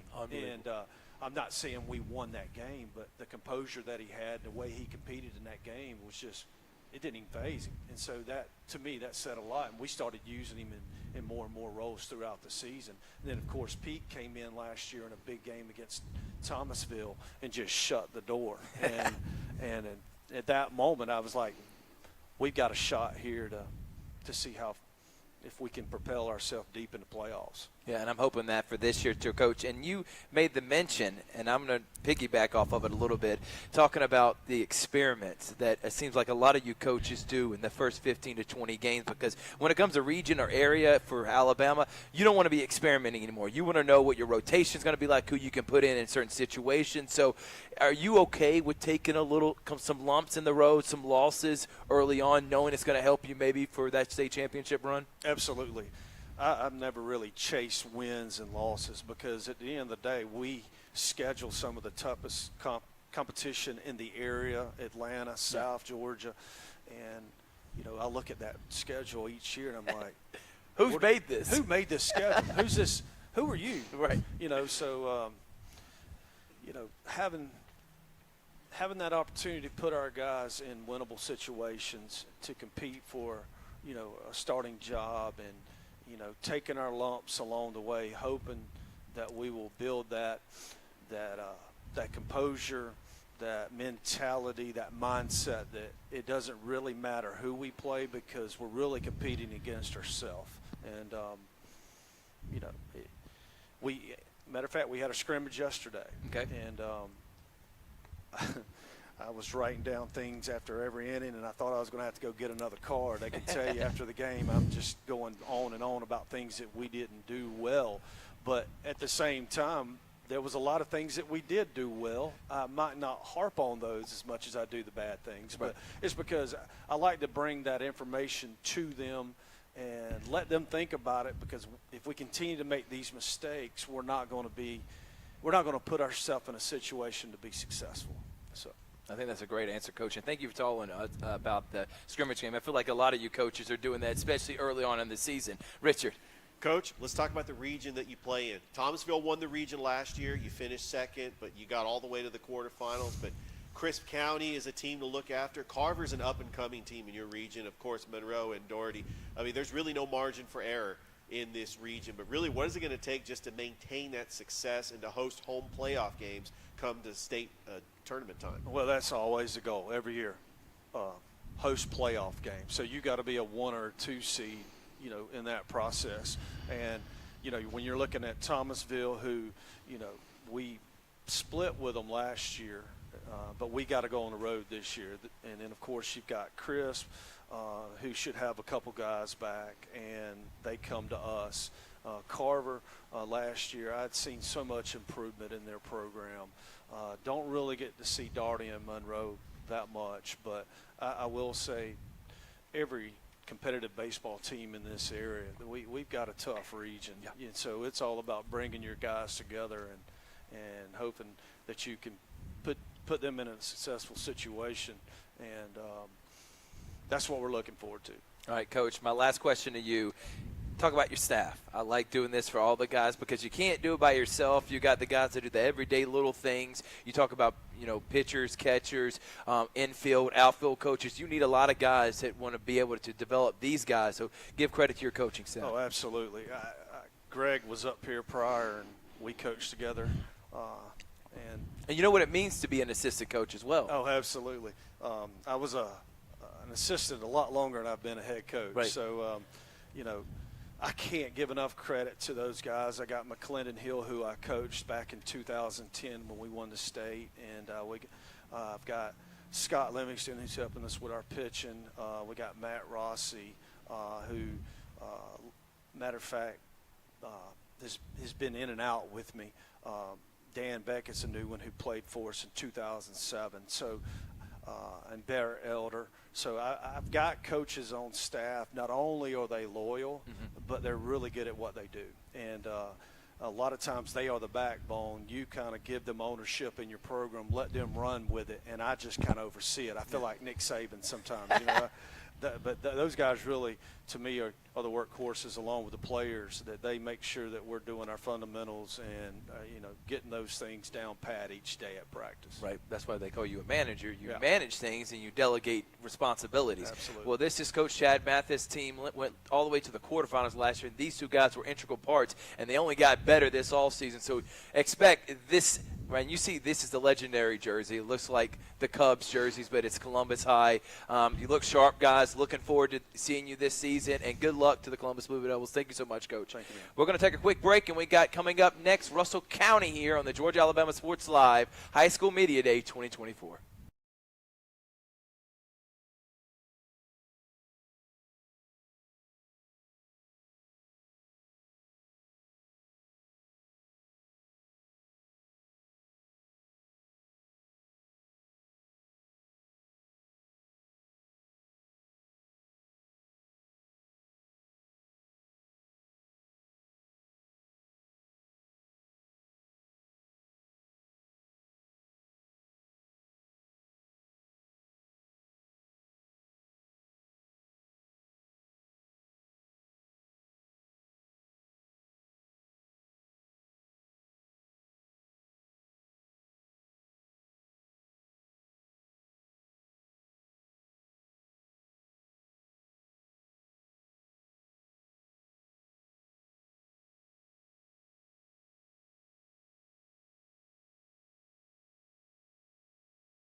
Welcome back to High School Baseball Media Day right here on Georgia Alabama Sports Live. We are live at the Beck Center on the campus of St. Anne Pacelli, the indoor practice facility. I mean, this is a nice time to have some baseball practice, especially with the weather we have.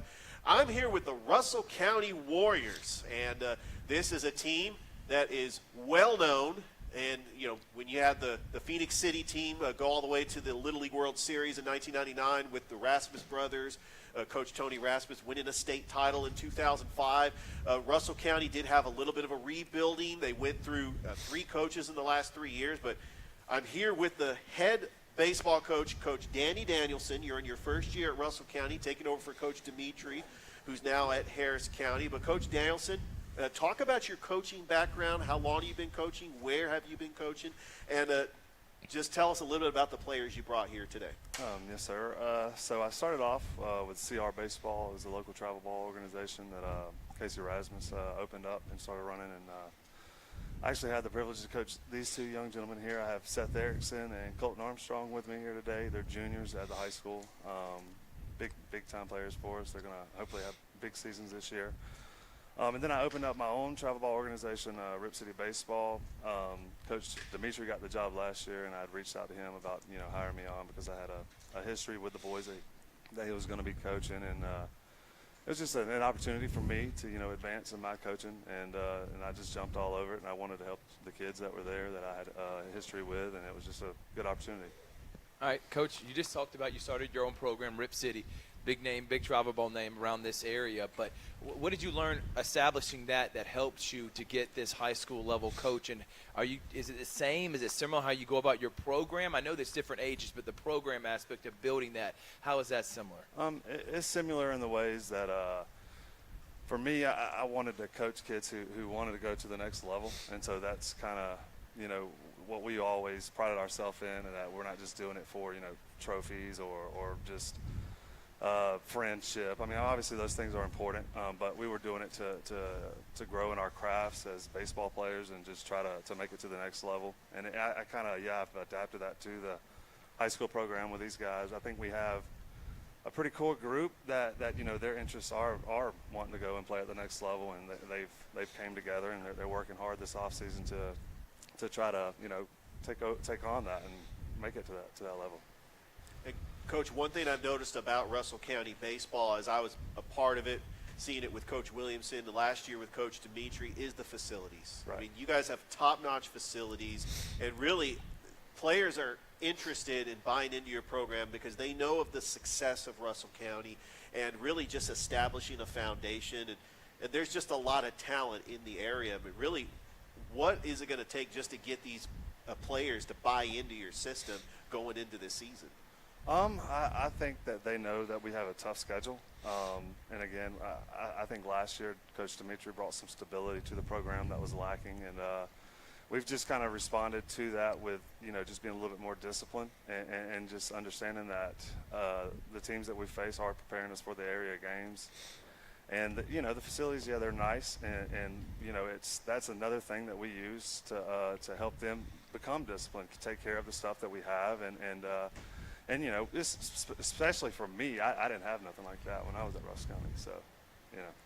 All right, guys, let's talk with y'all. What are some individual goals this year for you as players that you want to work on and you want to achieve? And then team-wise, what do you want to try to win as a team? So we'll start individual, and then we'll go team. We'll start with you. Personal goal, obviously go to the next level. Just progress constantly, honestly. Team, state. State, no doubt. Yes. For me, I really just want to stay healthy because I haven't stayed healthy yet, like a whole season. And for the team, I'm hoping we make playoffs. Last year we almost had it, didn't quite get there. All right, and what is it like playing for Coach Danielson? I know this is now his first season at the helm, but what's it been like this all season? And both of y'all can go. We'll start with you and then you. What is it like learning under Coach Danielson early on? It's pretty tough. He works us pretty hard. He really wants us to get to the next level, and he does what's necessary. Complimenting what he said, he definitely works us as he pushes us. But yeah, his main goal is obviously get us to the next level.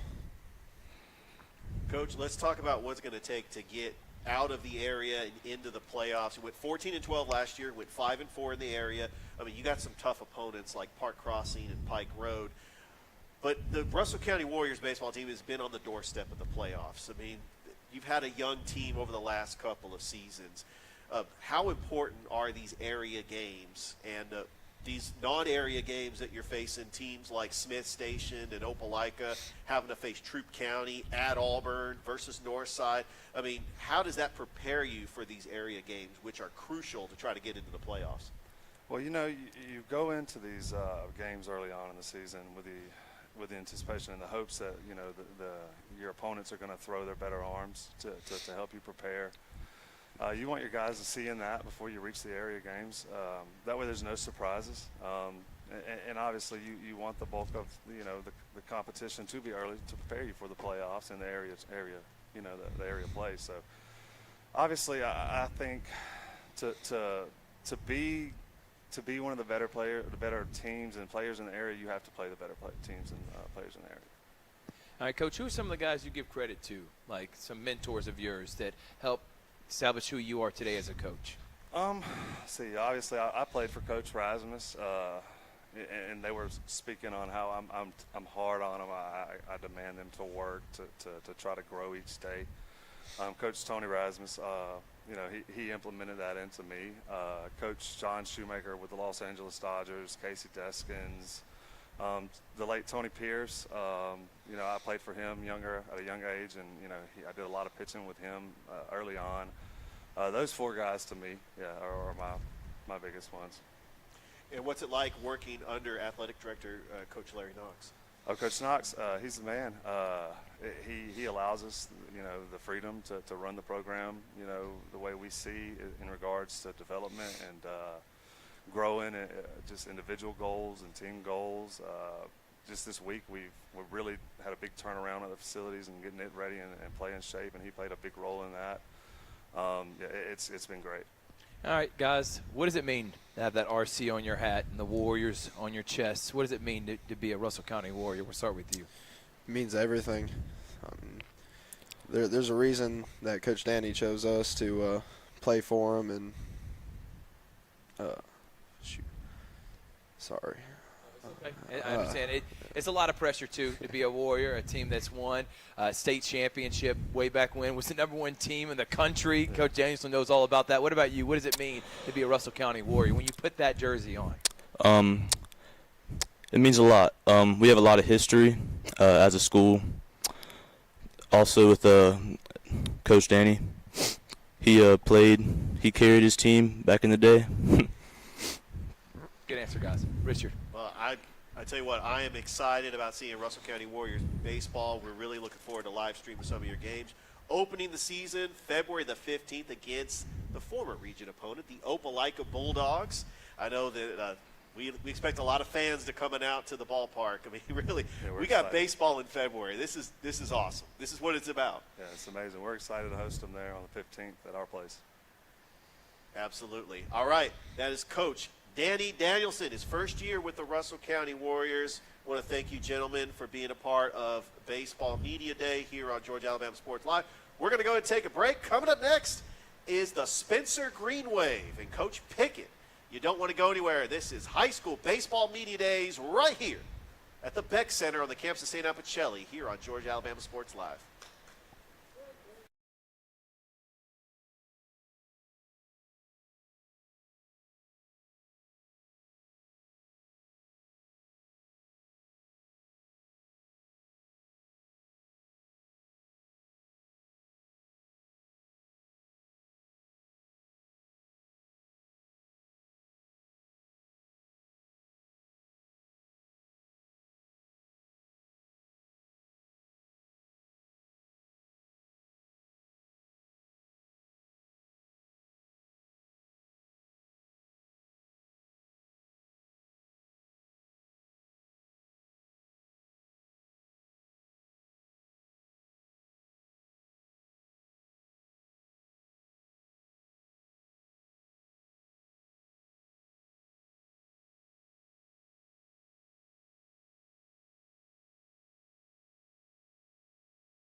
Welcome back to High School Baseball Media Days here on Georgia Alabama Sports Live. We're live here at the Beck Center on the campus of St. Appicelli, the indoor baseball practice facility, which is very fitting for weather like this. I'm here with the Spencer Green Wave head baseball coach, Coach Brandon Pickett.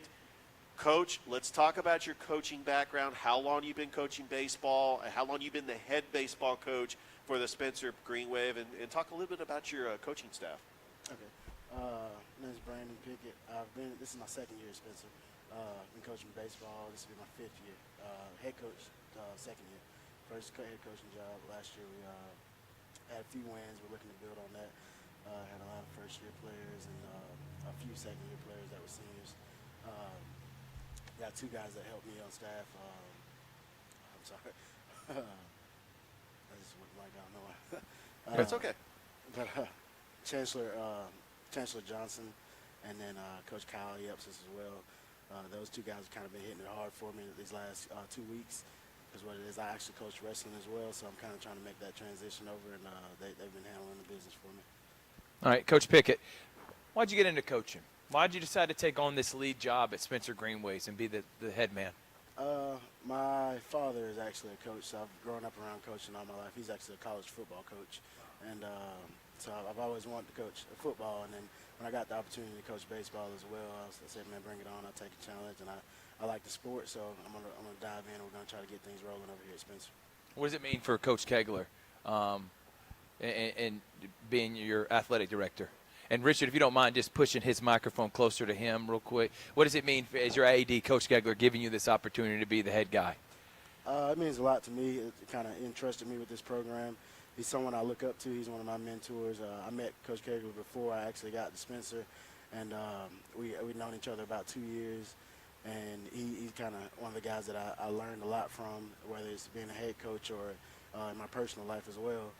He's someone that's guided me, and he's entrusted me with this program, so I'm going to lead it in the right direction. Coach, let's talk about just the tradition of being a Spencer Green Wave. The football team just making record history, just hosting playoff games. The basketball team winning a state title in 2021. There's clearly athletes that play at Spencer, but really it's all about buying into your program and just getting the interest in playing baseball. You had a record of 5-15 last year, but you can only just continue to improve. You talked about having a young team, but what is it going to take to just get people that are Spencer Green Waves that go to the school to buy into your program and just play the Spencer Green Wave, just fundamental baseball that you coach? So in football, I coach football as well, and we talk about winning being the standard at Spencer, and it's that way in basketball as well. And I think it has become infectious in other sports programs in our school. And I think that the kids who buy into our program early at this freshman and sophomore years, down the line they're gonna see their investment return of the work they put in. And I think the more you stick around our program, the more success you'll start to see that we'll have, because winning is going to be our standard. All right, hold on, Richard. I got one more question for you, Coach. What are some things that you personally and your team, what are some goals that you want to see accomplished this year? Mostly I want to see kids kind of believe in themselves. I think last year, as our record reflects, kids kind of lost confidence in what we came out to do, which is win ultimately. And I think they're starting to get a groove, and a lot of guys came in late, came in probably 2-3 weeks into the season, and those same kids have been around since last year, and they're buying into the program. So hopefully that translates into wins, and we kind of see those kids see that confidence come back.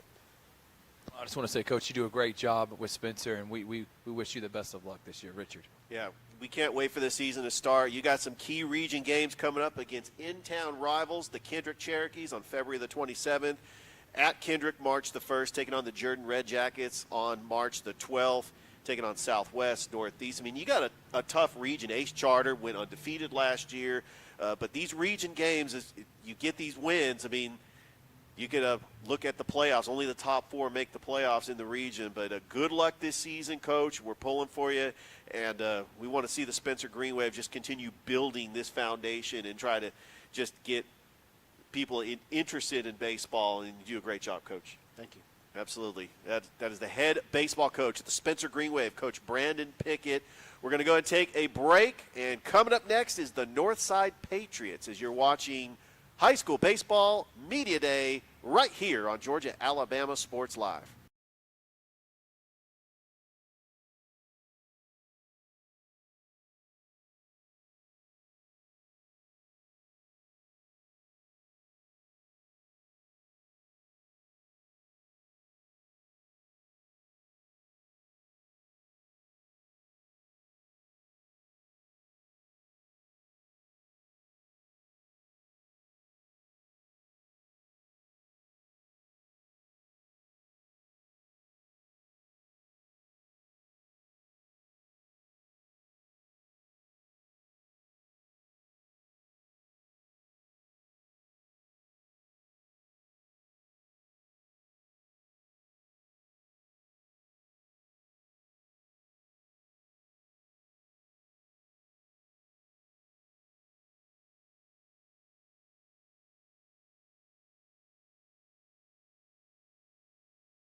Welcome back to High School Baseball Media Days on Georgia Alabama Sports Live. We're live here at the campus of St. Appicelli at the Beck Center, the indoor practice facility, as baseball is just around the corner, and I'm here talking about the Northside Patriots here with the head baseball coach, Coach Steve Sparks. Coach, you said this is your second year at Northside, going into your third year? This is your second year? This is my second year as head baseball coach. All right, so just talk about like your coaching background, where you've coached before, and just talk about the players that you brought here today. All right, well, I started coaching in 1986 at Brookstone. And then I moved to Northside in 2007, and I've been there ever since. They needed a coach a couple years ago, and the administration asked me to take it over, so I agreed, and that's where we are. Now, you were an assistant when Northside won a state championship in 2019. Just when you think of Northside baseball, you really think of excellence. The team went 17-13-1 last year, lost in the second round of the GHSA state playoffs to Greenbrier, but you finished third. You were able to get a road victory. You were the number 3 seed last year. You ended up getting a road victory to get to the second round. But when it comes to being the coach of Northside and just having that excellence, but first of all, just talk about like some of the players that you have here and what position they play and what were some of their achievements last year going into this year. Well, on the far end is Ward Walker. Ward is an outfielder and a pitcher. Next to him is Walker Elrod. Walker plays third base, and he also pitches.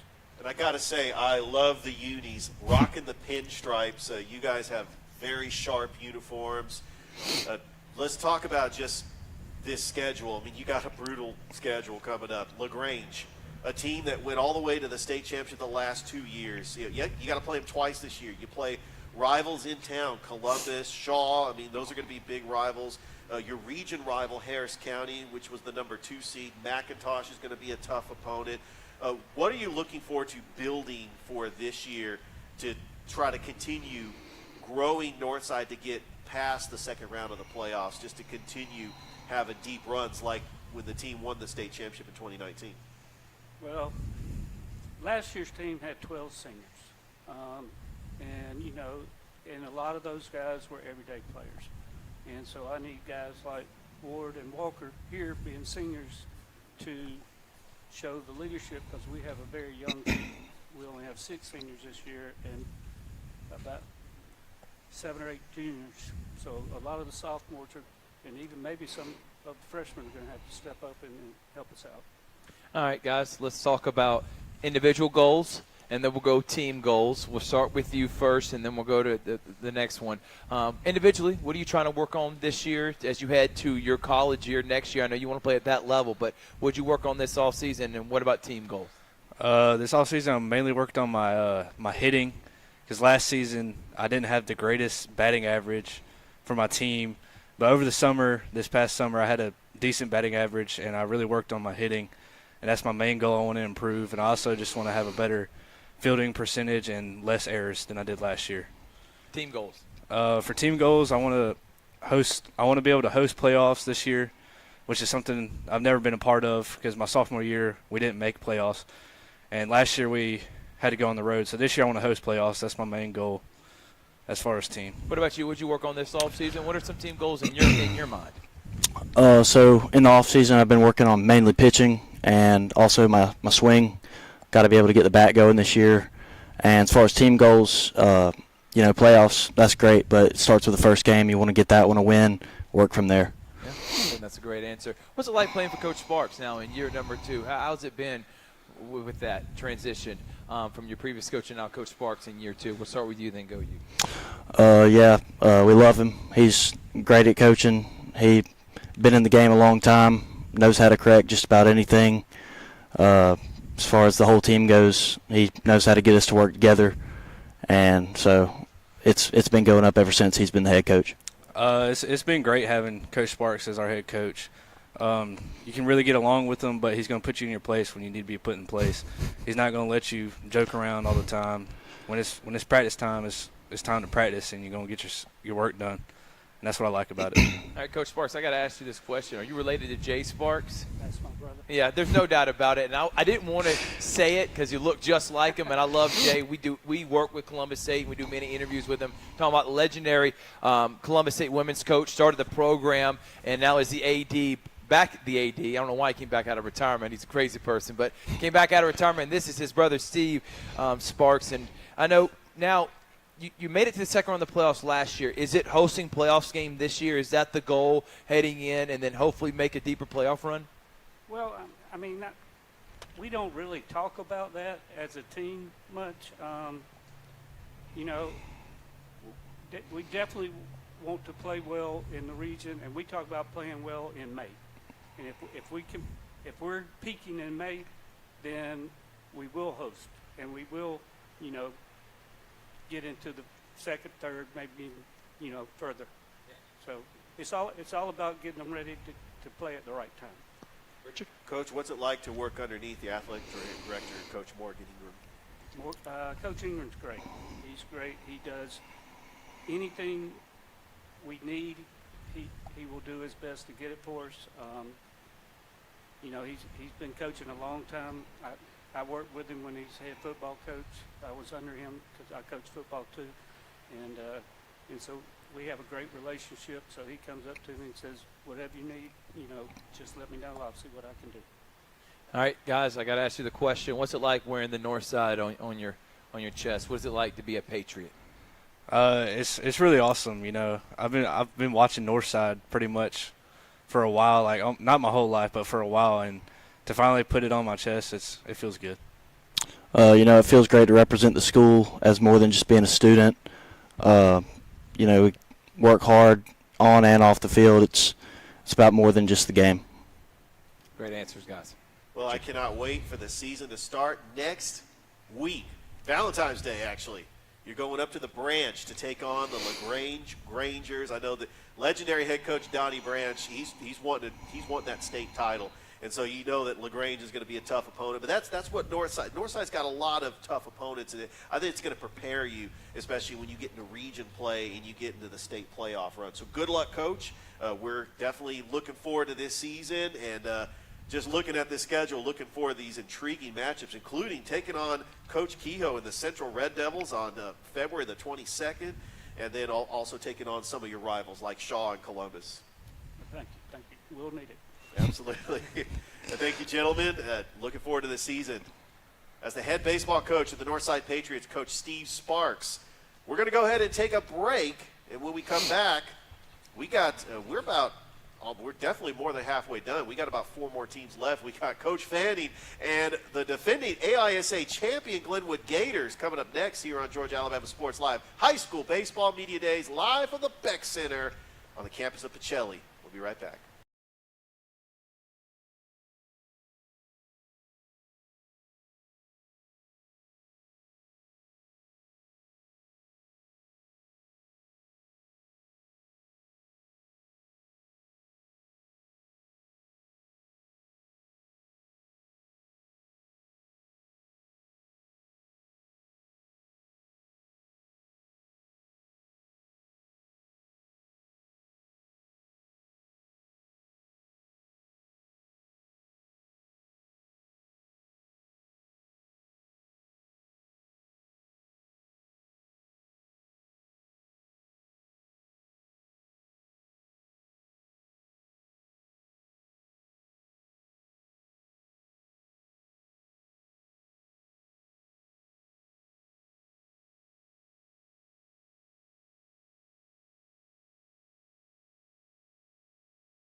All right, welcome back, everyone. We're so ahead of time right now that we're actually waiting on a few teams. We still have Glenwood coming up, Hardaway, Smith Station, and then we're going to end it with Calvary Christian.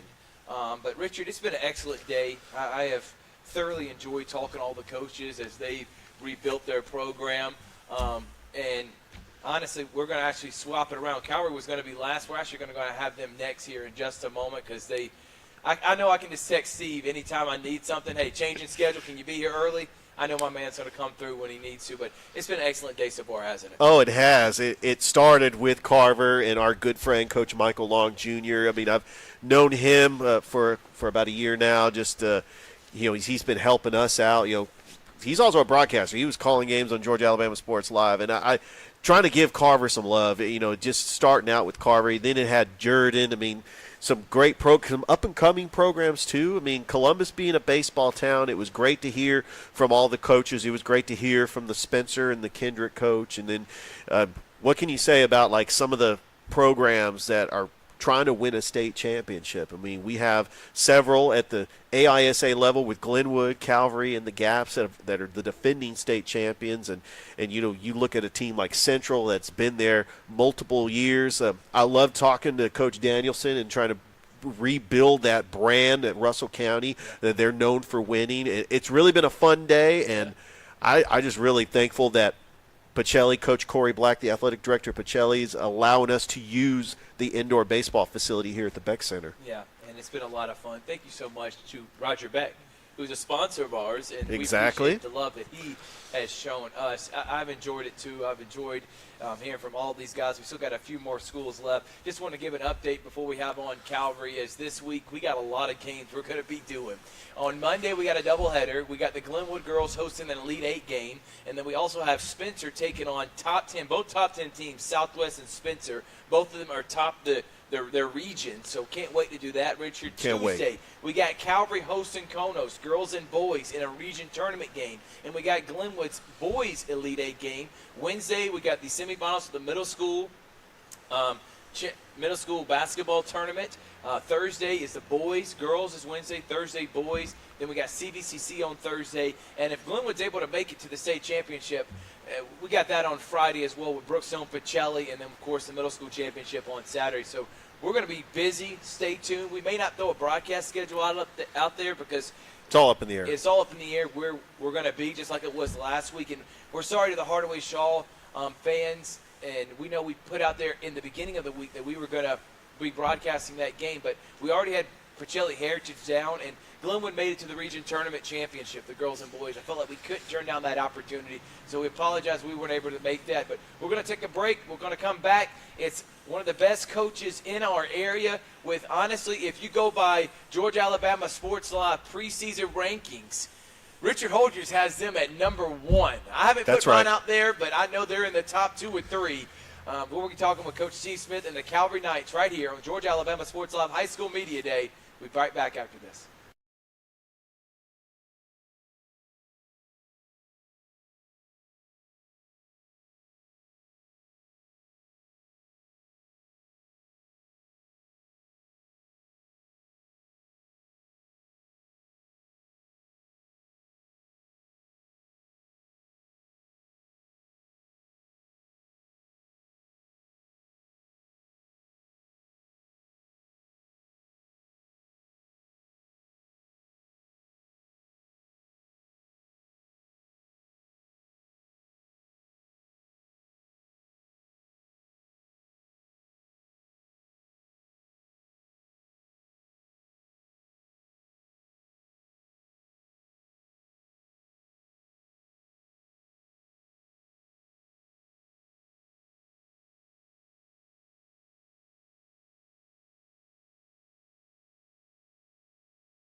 Welcome back, everyone.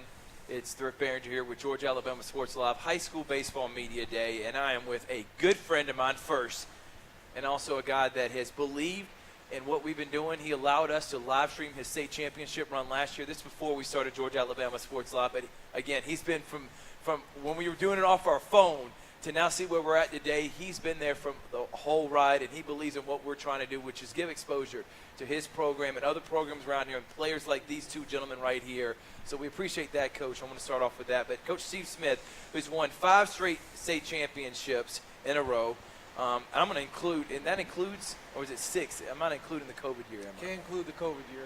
But you should. You should technically. We feel like we would have won that 6th one with that Yeah. year. So 5 straight state championship. Coach Steve Smith, the floor is yours. Talk about your program, opening statement-like thing, and then introduce your two guys right here with you. Sure. Well, first of all, I appreciate y'all doing this. This is something that Richard started mentioning earlier, or actually last year. Yeah. And you guys taking the time to put this together. I think this is a really good thing for the baseball in the Columbus area. So I think this is really good to spotlight each of the teams and what each of the programs has to bring to the Columbus area. There's just a lot of talent around here. So I appreciate y'all doing that. Yes, sir. Last year, another really strong season for us. 28-win season. We talked about obviously the state championship, but the group of guys we had last year were just a really good quality group of guys. We had 5 seniors last year. 4 went on to play at the next level. But really, it was a team that we had some gaps from the previous year, and we really wanted to address that last season. And that group really came together, and with the strength of our leadership from our seniors last year, and obviously also our junior class last year, which are now obviously our seniors. It's a big group. We have 14 seniors this year. So another strong year. One of the challenges for us, obviously, with the success that we've had is how do you improve on each year? And so really it starts with our off season with what we do. We really don't give them a break off other than the month of July. So in June we do a full schedule in the month of June, and then we start our off season program 6 days a week starting in August. And that really helps to build the identity and continue on with the culture of the program. So that's kind of just a background of what took place last year. We're really excited about this year. The two guys that we have with us, first one is Bailey Thorne. He's a senior. This is his 3rd year at Calvary. He led the state in home runs and RBIs last year with 16 and 65. He's a big arm for us. Actually, just hit 95 for the first time, a couple weeks ago, and followed it up with a scrimmage again the other day with 94.8. So he's really primed to have a big season. He's arguably one of the best two-way players in the entire country. He'll be going to Gulf Coast Community College, and actually he's going to be a guy that we're going to have some pro scouts around all year long because he's that caliber of a player. James Butler. James he's been with us since 6th grade. So he's been with us. He was one of the first 6th graders that we took in middle school. Been with our program the entire time. Really was an impact guy for us last year. Developed as a sophomore, and then last year as a junior, ended up becoming our closer. He's a sidearm right-handed pitcher. Also plays some shortstop, third base, and second base. So gives us that versatility. The reason why he's so important to our team is not only what he brings on the field. He's also going to be our valedictorian for the school this year. He's really strong in the classroom. But both of these guys are just awesome individuals, great guys of character, guys that really help to push the culture that we have at Calvary. So those are two really important guys to us and for what we're planning on doing this year. Richard. Coach, in the final year of the GAPS, clearly the goal is to win your 6th straight state championship. But what usually builds you for success is stacking the schedule, like you did last season, just playing 7A, 6A, 5A schools. I'm looking at the schedule, Coach. I mean, you've really raised the standard. I mean, you're playing IMG Academy, which I saw that and I was like, wow. I mean, you're playing LaGrange. We know about LaGrange making it to the state championship 2 years in a row. Taking on Glenwood, what Coach Fanning is doing over on the other side of the river, taking on Trinity Christian, Lee Scott Academy, taking on Northside. I mean, what does it mean to play tough opponents at the GHSA level, the 5A, 6A, 7A level, to get prepared for when you get into the GAPS playoffs and being one of the favorites once again to win the state championship. Yeah, I mean, we take a little bit of a different approach. I think, at the forefront of everything at the start of the year, it's really not to win a state championship. Really isn't. And that's maybe a lot of people say it's easy to say you've won 5, right. 5 in a row, but that really is not the focal point of our team. Our team is for us to get the most out of our entire collective group and the most out of each one individually. And how do you do that? Well, that comes from what you do in your off season, but it also comes from being tested throughout the season and playing tough competition. A couple other teams that we've also got on the schedule is Valdosta High School, 7A. Yep. We're going down to IMG and playing in that tournament. We play a team from Las Vegas, play a team from Texas. Wow. And then Troup County, we play them 2 times. Northside, you mentioned Northside. And there's a couple other really strong teams that we play on there. Our goal is that we want to, when we get into our postseason, we've been tested in every way possible. There's nothing that we're going to see in a postseason that we haven't already seen during the regular season. And I mentioned about an identity of the team. So you start with really solidifying what your culture is in your offseason. The identity of the team, the true identity of your team, and we've seen this all the time. I mean, there's times where it takes us until we get into the end of March where everybody understands, like, this is how we go through and we are going to grind through that adversity. So you want to put them in those positions throughout the season with the tough competition to really find out what you have. I've been listening all day long, which has been great. And a lot of coaches have kind of mentioned about, the first 10 to 15, 16 games of the season. And that really, you hope to have some times where you see yourself overcome the adversity. You want to be punched in the mouth a little bit. You want to see how guys are going to respond. And then that starts to really create what's the identity of this team. So that tough schedule, I mean, that's what we're trying to do. It's always a challenge. It's not easy trying to create a schedule that's really going to push us,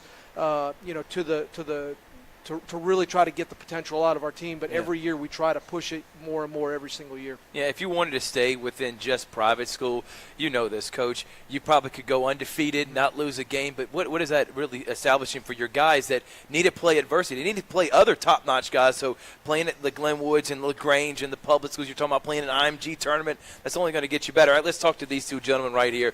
Bailey Thorne, he's one of the studs. You talk about one of the best two-way players in the country. I remember last year doing the state championship game. I mean, we're talking about you're hitting 400, 500-foot bombs. We were glad to be a part of that. But what are some things you worked on this all season, knowing you got a lot of pressure because people have started noticing you over the last few seasons, but you always can get better at your game. What did you work on this all season? Then we'll start with you after that, James.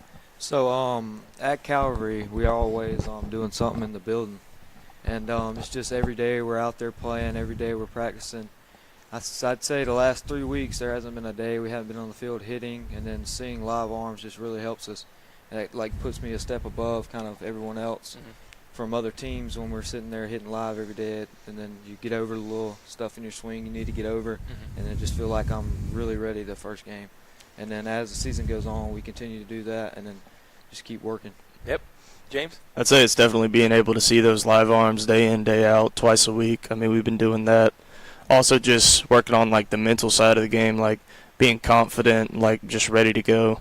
Whenever you get hit in the face, like Coach Steve said, we got to be able to develop that identity as a team and just kind of once we get hit in the mouth, we just got to keep going. All right, what does it mean to play for someone like this that is very attention and detail, organized, a guy that's gotten so many guys to the next level? What does Coach Smith mean to you? Start with James, and then we'll go with Bailey. He's definitely he's a father figure kind of. I look up to him. I want to be like him one day. I also want to be like my father, but just Coach Steve, I mean, he's a really great guy in sports, out of sports. I just look up to him and everything he does. Good answer. Bailey. Yeah, kind of what he said. He just pushes us to be the best we can be. And one of the things I like, it doesn't matter how good you are, you're still going to get punished if you do wrong, and I just like how he keeps us held up to the standard and then pushes every day. Yeah, I think that's a great point. Richard, one more question? Right. So this question is just based off of, Coach Smith, what you've built a foundation as far as Calvary and for you gentlemen, Bailey and James, just the work ethic, working underneath and playing for Coach Smith and knowing, he's prepared players to go play baseball at the next level. So in your minds, what are some of your long-term goals to work on your baseball skills, just so you can be prepared to play baseball at the next level? One of the biggest things for me is long-term wise, like after I pitch and everything, arm care is a big thing for me, and then stretching. We go through a great stretching routine and all this, and we have all the tools to kind of help us get over the soreness and everything. So I think him getting all the stuff that we need in the facilities helps us overcome anything with our arms and keep us safe and healthy. James? I definitely think the physical side of it, like the recovery part of it, is definitely very important, and we're blessed to have all the stuff that we have to help with that. But for me, it's also just always been the mental side of it, like just being able to stand up to adversity, like being confident in who I am as a pitcher, and like just all that kind of stuff. Yeah, every time I talk to Coach Smith, I'm always learning. Last question, Coach, before we move on to the Hardaway Hawks coming up. Give some credit to your coaching staff, because I know there's guys that are part. You were mentioning Howie Shackford coached with you, Danny Danielson. These guys lead their own programs. Talk about guys that help solidify why you're one of the best baseball programs in our area. Yeah, you can't do it by yourself. It really starts with our middle school program. We've got 6 teams from 6th grade, and really we don't even have any 6th grade this year, but 6 teams from 7th grade through 12th grade.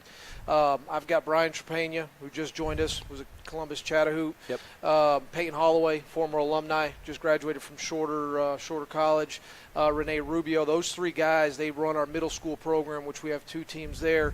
At the high school level, Scott Donahoe has been with me for 9 years. Yep. He's been our guy that pushes our guys not only on the field but also mentally and spiritually as well. Scott Scoggins graduated from Shaw High School, played under Coach Flowers. Brad Morrison's been with us for 7 years, I think. Tyler Hostillo played for me for 2 years and then went on to play at the college level. He's been with us for the last 3 years. So all those guys and what they do and what they bring on a day-to-day basis, especially with me being an athletic director now, it's put those guys in a little bit of a different role where if I'm not able to be there, I'm having to dip out for another event, that they're able to keep things moving in the right direction. So those guys, and obviously other guys that we've had throughout the years that have been a part of our program that have really helped build what we got today and where we intend to continue to keep building going forward. Yeah, Coach, one of the first events that we're going to do to start baseball season after Media Day will be the Border Wars, which you'll be playing in. You won it last year, so looking forward to being that. Yourself, Brookzone, Pacelli, Glenwood.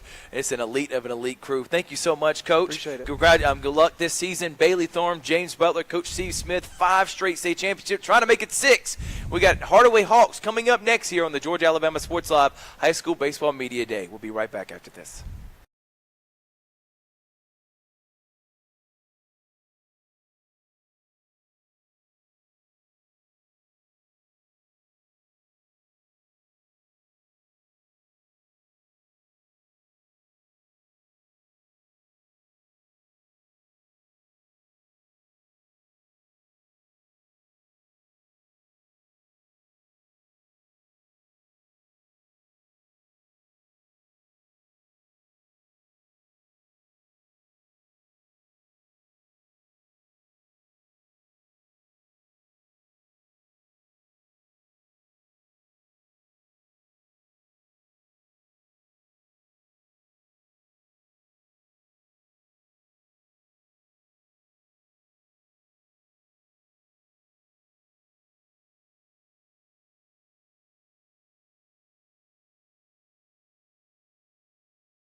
Welcome back to High School Baseball Media Day here on the campus of St. Anne Pacelli on Georgia Alabama Sports Live. We are almost wrapping up this day. It has been a long day, but we've had great baseball programs, and we got another great one. It is the Hardaway Hawks. I'm here with the head baseball coach, Coach Eric Anthony. Coach, just tell us a little bit about your coaching background, how long you've been the Hardaway Hawks baseball coach, and what are some of the players that you brought along? This is my 6th year as the Hardaway High School baseball coach. The players I brought along would be my leaders, actually, Dante Hill, Tristan Jackson, and Nick Hudson.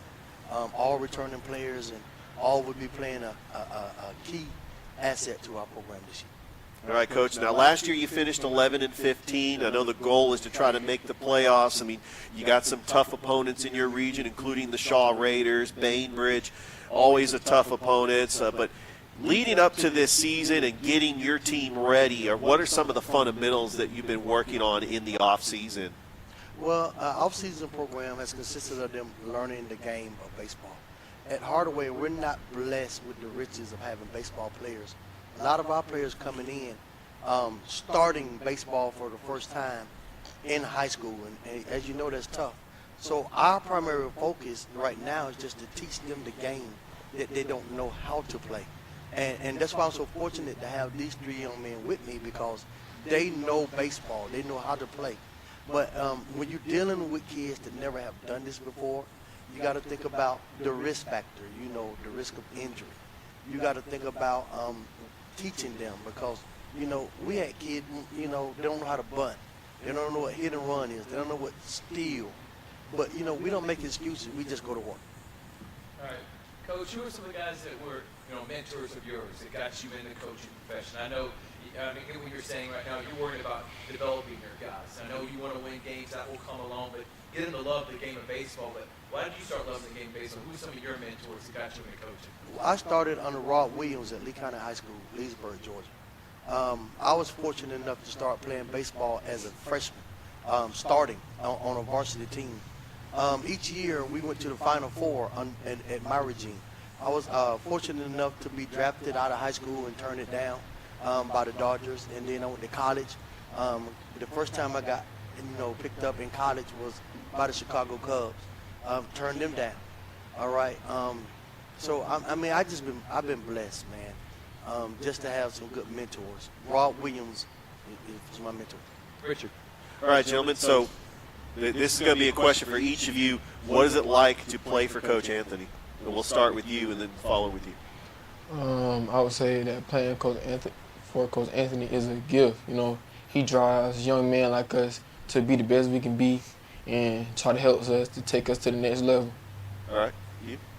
Like the same thing you said. He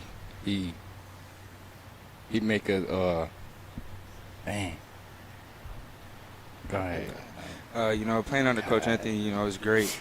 Being able to see what he brings to the table every day for us. He definitely makes it a point that we keep God in the forefront, and I think that is also something that would set us apart from every other team. It's a blessing to be playing for him. Yeah, that's a great answer, man. And this is for all three. I'll start with you first. What's something you want to be better at this year than you were last year, and you worked on? Well, last year, my biggest issue was my confidence, and I was struggling to, stay mentally strong and mentally prepared for the game. Over the summer, I've worked on, trying to stay consistent, mentally, and I think that's really my biggest focus this season. My biggest focus is the hit gaps. Focus on the fundamentals and stuff like that. Yeah. What about with you? I say my focus is just being an overall better ball player and being the best I can be.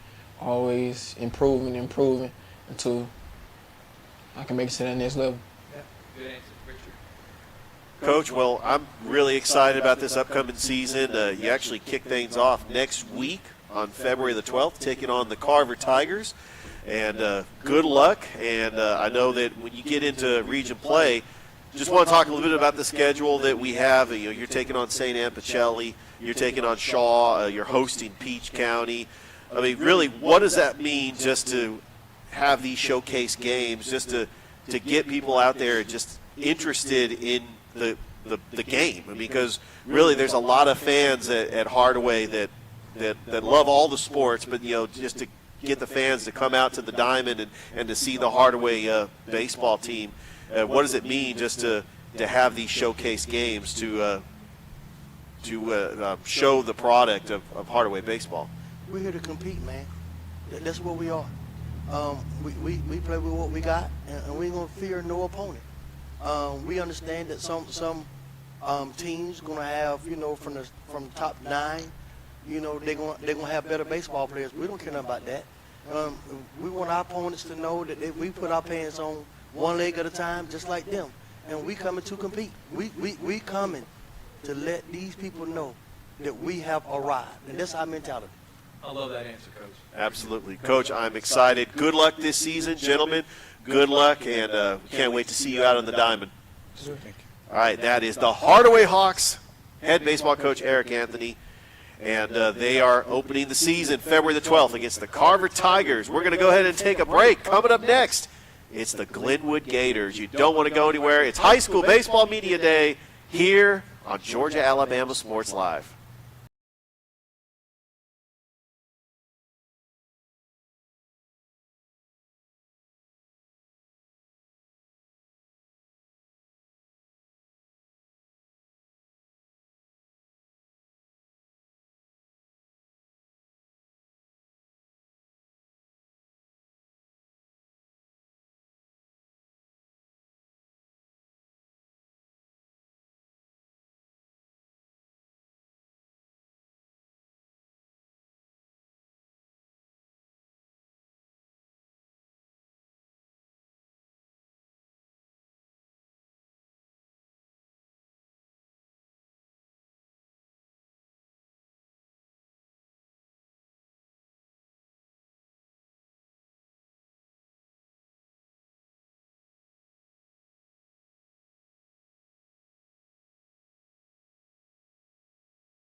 Welcome back, everyone, to High School Baseball Media Day here on Georgia Alabama Sports Live. And I told Richard, there's no way I'm missing this one. I was going to have to take it as an alumni of the Glenwood Gators. And a guy, again, same with Coach Smith, allowed us to be a part of his playoff run last year when we were doing it off our phone to see where we're at now. Again, Coach, thank you so much for believing in Georgia Alabama Sports Live and believing in me and what I'm trying to establish here with giving exposure to you, your programs, the players that are around here, including these two gentlemen. So without further ado, Coach Fanning, opening statement. Team won another state championship last year. That's number 9 for you. And talk about these two guys. Well, first of all, I just want to thank you for what y'all do for these kids, because, I mean, it's all about them anyway. Right. You know what I mean? And bringing any kind of exposure to these wonderful young men, I'm all for. So right. That's why, when we talked about it a long time ago, I was immediately on board. Yep. I am a little biased towards you, obviously, but right. Y'all have done a great job as a team exposing this area to wonderful young men and women. Yeah. So now that we got that out of the way, thank you, Coach. You can pay me later on that yeah, one. But yeah, that's okay. That's underneath the table, Coach. But last year's team was dominant. It was a phenomenal team. And we finished 46-4 last year and had 10 guys that signed and play at the next level. And we had been building that team, for several years. Probably about 3 years, and to see them realize, we felt like they deserved. It was awesome. I was just, lucky and fortunate to be a part of that and sit back and watch a great show. Right. You know what I mean? So, but this year's team, and that's what's important, and what we preach all the time is it's not about a team, it's about the program, and no one's above the program. So, yes, we lost 12 amazing seniors, but that year's gone. So this year's seniors and juniors have to step up as leaders, and we brought two returning guys here, Tyler Sykes and Mason McCrane. They were, 14-1 together on the mound last year. Sub 1.5 ERAs. So, expecting dominance out of those two guys, not just on the field but off the field as well in a leadership role. So, there again, every day, man, I'm blessed. We got a great sophomore class that I've been able to sink my teeth into in the preseason because these guys are still playing basketball, and right. Along with Levi Pender and Cam White, which are all starters in baseball as well. Yeah. So it's been a good preseason, to be honest. They've really gotten after it in the weight room. Like I said, being able to spend a lot of time with the younger guys. When you lose 12 seniors, you're going to have guys that are going to have to step up in roles they're not familiar with. So it's really exciting. We got some nice baseball weather today, for right. media day. Right. You know what I mean? So that's just part of it, man. It's 71 day and 45 the next. So, there we go. We're just that's Georgia weather, right? Georgia, Alabama weather. That's right. Richard. Coach, last year was a special year. We got to witness it, winning a state championship in Montgomery, first since 2017.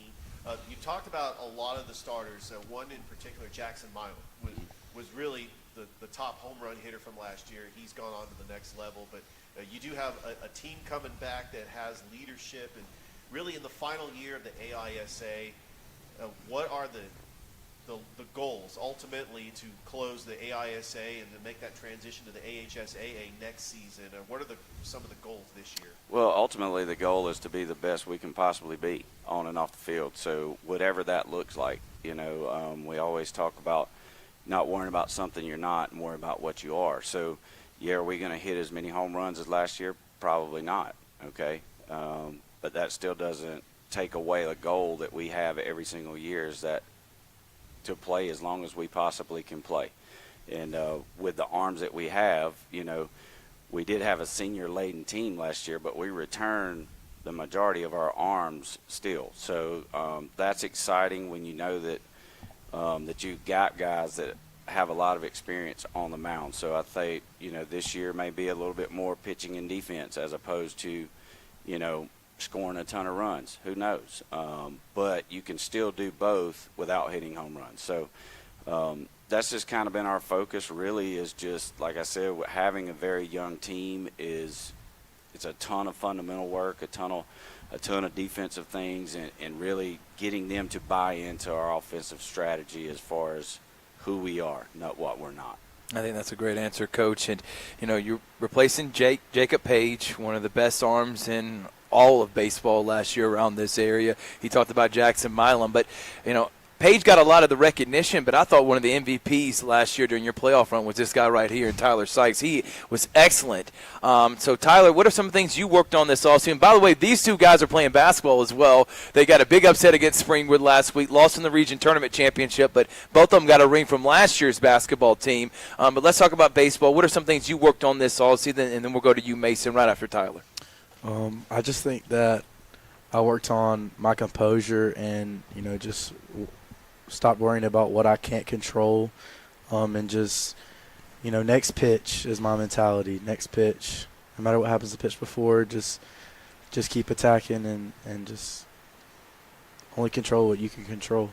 Now, we like the fire and the passion. I was a fiery, passionate guy. Coach Fanning can attest to that. But having controlled aggression, that is the next step to be elite. So I'm glad you worked on that, Tyler. Mason, what are some things you worked on this all season? Filling up the strike zone and trying not to make my pitches better than they already are. All right, and how about what is it like playing for Coach Fanning? I know he stays on you. I've known him during my days at Glenwood. What is it like playing for a guy like him who's won so many championships, got so many guys to the next level? Start with Mason, then we'll go Tyler. It's honestly great because he knows so much stuff about the game and you learn so much from him. But it's great it's just great. It's just great. And I'm laughing because we got Smith Station coming up next, and his brother Brandon McCrane's right over there. So I'm laughing right now. It's pretty funny. Tyler, what about you? What is it like playing for Coach Phantom? I mean, it's awesome. When I got here in 8th grade, I wasn't scared, but yeah, I didn't, I never talked to him or never, the first words he ever told me was to take my hat off when we were eating. But I mean, as I've grown to know him, I just love him, and I'm so thankful for what he's done for us. And not only is he getting us better on the baseball field, but he's preparing us for life and what comes after high school baseball and college. So I'm just really thankful for him. Good answer. Richard. Well, let's talk about the upcoming schedule. Yeah. Obviously, you play your region rival, Lee Scott Academy, which, by the way, has a new head baseball coach. Tim Hudson is no longer the baseball coach over there. But you play Brookstone on February the 20th. You're hosting the Border Wars. We'll be there for that. I mean, some incredible teams like Calvary Christian's going to be Lakeside School, which is now coached by the former Russell County head baseball coach Tony Rasmus. I mean, it's going to be some interesting matchups with the Border Wars. Going to be playing Heritage. You're taking on Marion County. I mean, just what are some of the matchups you're looking forward to in this schedule, and really, what does the region play look like along with Lee Scott Academy? What are some of the other teams that are up and coming? Well, it's funny to ask that question. That's one thing I really, when you're building a schedule, it takes forever, it seems like, and then when it's done, you don't really want to look at it and don't really want to focus on it too much because in the big scope of things, it really doesn't matter. Obviously, Lee Scott, because, I mean, we have to win our region, right? That's got to be your first goal. It's always a big rival. Their coach has, done a phenomenal job in the off season. I've spoken with him quite a bit. He has a lot of experience and a lot of success, so I think he's going to do very well there. But the normal guys, obviously the guys who are local, obviously brings a lot of juice to the park when we play them. But there's, one thing I will miss, leaving, the AISA, and it's not necessarily the AISA schools that we were playing because most of them aren't there anymore. They've left and gone to the HSA. Right. But the schools in Georgia that we've played on a consistent basis that have really good programs, your Chapman Squares and FPDs and Stratfords and and Heritage in those schools. Obviously Calvary, Brookstone, and Pacelli are local, and everyone knows them around here. But those schools, they have great coaches. They always have really good programs, and it's always fun to play respected teams like that. You know what I mean? Yeah. So, and we know, honestly, and I've told the guys this all the time, we're always going to get everybody's number one. And that's fine. We may be throwing our 5 or 6, but that's okay. You got to figure out a way to win regardless of that because we play 6 games a week and they may play 3. You know what I mean? So, and that's something people don't realize with our schedule, and they don't kind of think about that. But when we play as many as we do, you know what I mean, those pitching matchups are always different for us, but a lot of times when we play them, it's always the same. Yeah, I mean, if we looked at, Coach, you played 49 games last year. Most teams play between 35 and 40. Right. And then you play, your spring break tournaments and everything else, and you play in all these different elite schools to get you ready for your playoff. Last question, Coach. It's more of a scope of baseball around this area. You got A.J. Keough at Central winning championships. Calvary's dominating. You're dominating. Pacelli, you got Adam Thomas. You got Howard Shockford at Shaw. You got Greg Mathis and Chad Mathis at Brookstone and Columbus. So there's a lot of great teams around this area. Have you remembered baseball being as good as it is now? Has it always been this good for people that are just now tuning in? Because we got a lot of teams that could win state championships this year. Of course it has, because I'm from this area. Yeah, this has always been a phenomenal area. When you talk to college, I'm older now, and I've got a lot of 20-plus year relationships with most of the college coaches. I mean, they're always going to come to this area because they know how great the baseball is. And, I mean, on both sides of the river, Smiths and Central and Auburn and Russell County, every one of those programs have produced phenomenal players. And just like, Columbus, and it's got a little bit, it's moved around a little bit in Columbus. Mm-hmm. Like when I was coming up, Columbus, Jordan, Shaw, Hardaway, all of them were good. Mhm. You know what I mean? And of course, it's moved around a little bit, and Calvary's built their program.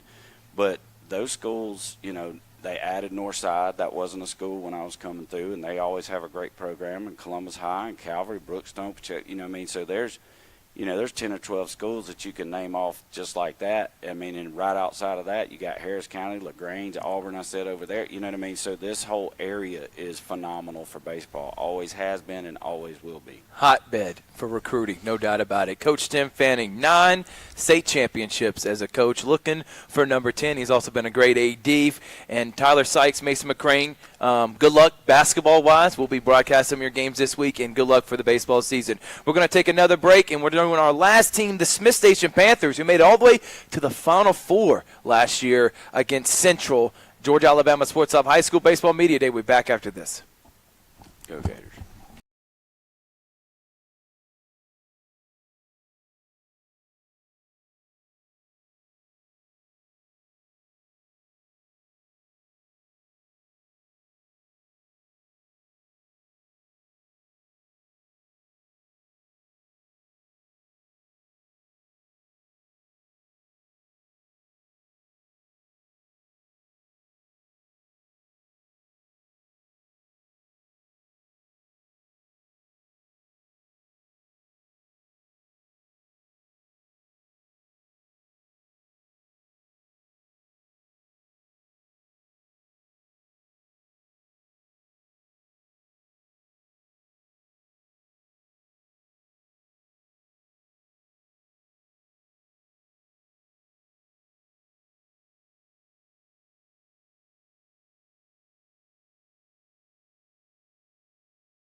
Welcome back to High School Baseball Media Day. We have had such a fun time here.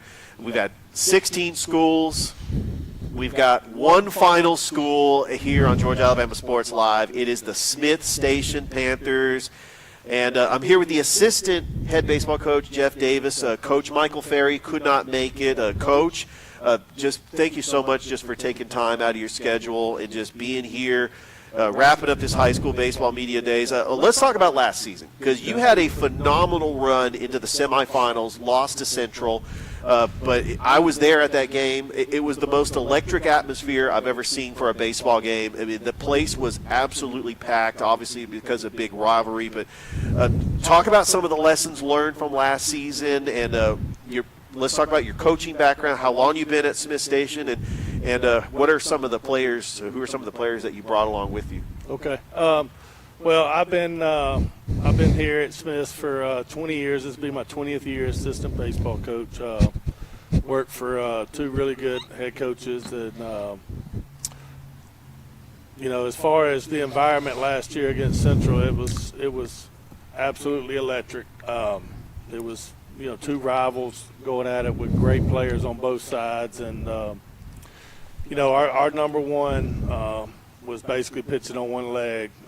He sprained his ankle real bad in the series before, so he was going to gut it out. He was going to give it everything he got, and you know, it just didn't work out for us in that series. But they were a really talented baseball team, and you know, they got the 2 out hits when they needed them, and you know, we stranded a lot of runners, and you got to get the big hits to win those types of games. And you know, this year we returned a lot. We lost a lot of experience on the mound, but we got 3 guys here. Brandon McCrane signed with Auburn University.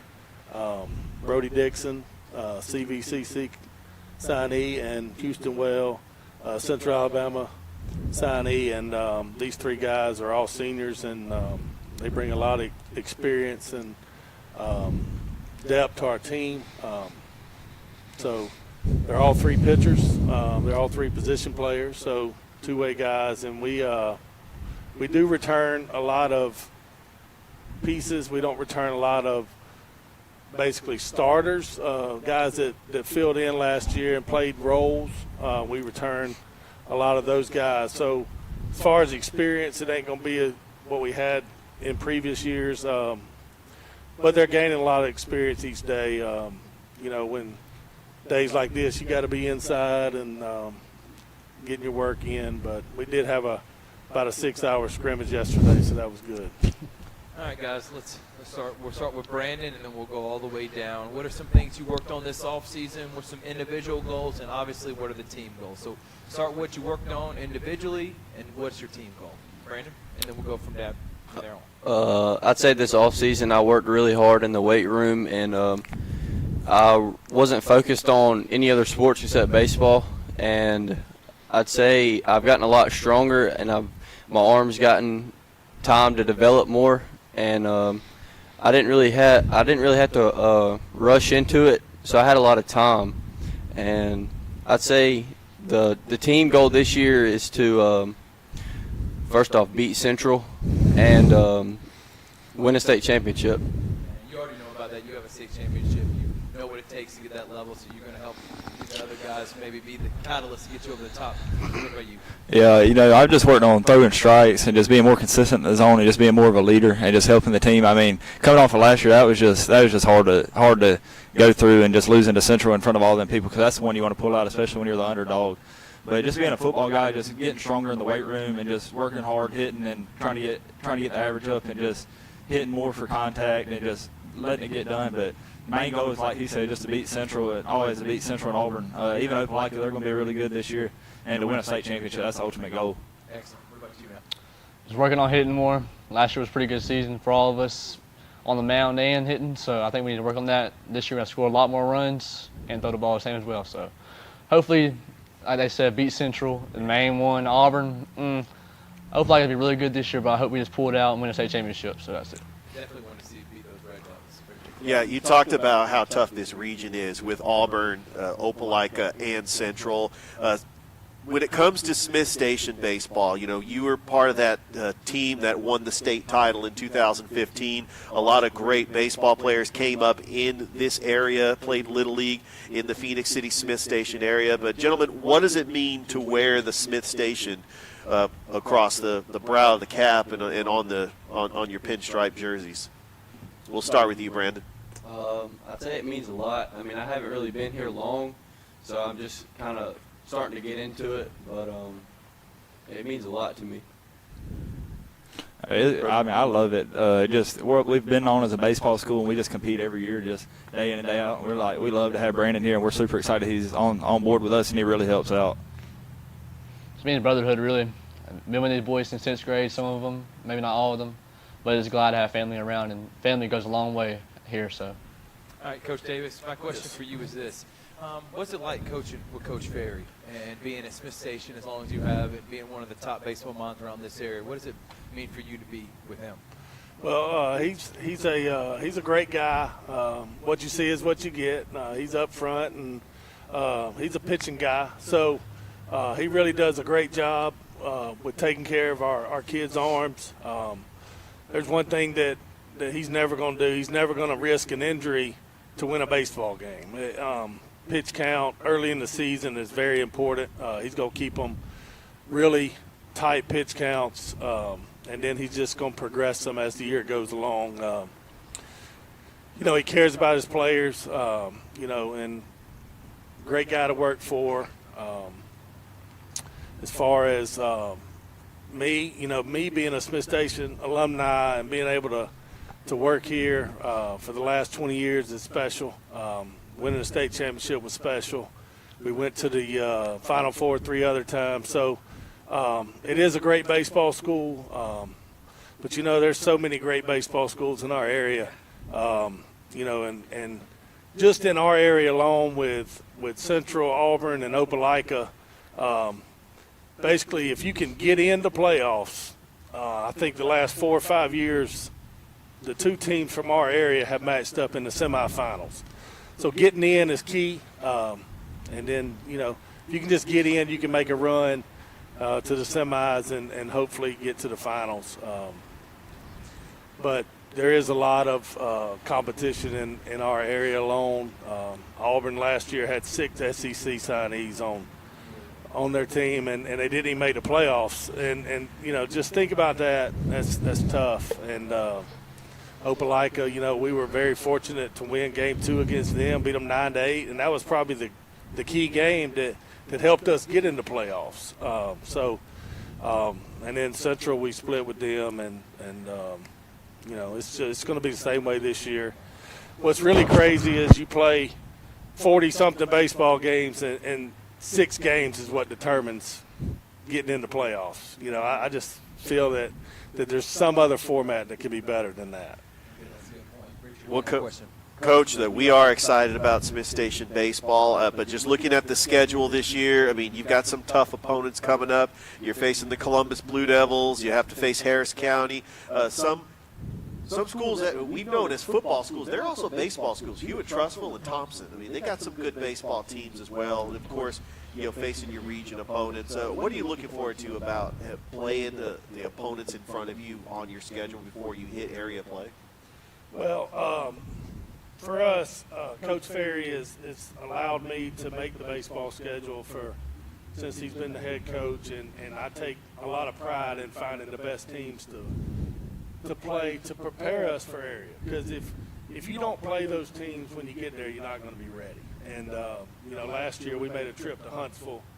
We faced 2 Auburn commits on the mound and an Alabama commit on the mound in one weekend, a 3-game series. And then the next week we went down to Mississippi and we faced an Ole Miss commit, a Mississippi State commit, and a Southern Miss commit. So if you don't play those teams, you're not going to be prepared for when you get in area play. So we try to do a really good job again of lining up our schedule to play the best teams we can face to prepare our kids for what they're going to see when area play starts. And we got a lot of kids that love that competition and embrace it, and those moments aren't too big for them. And hopefully this year we'll do another great job of preparing them for that first series against Auburn, because that's, they got 3 more SEC commits that we're going to have to face. So we got to prepare ourselves to do that.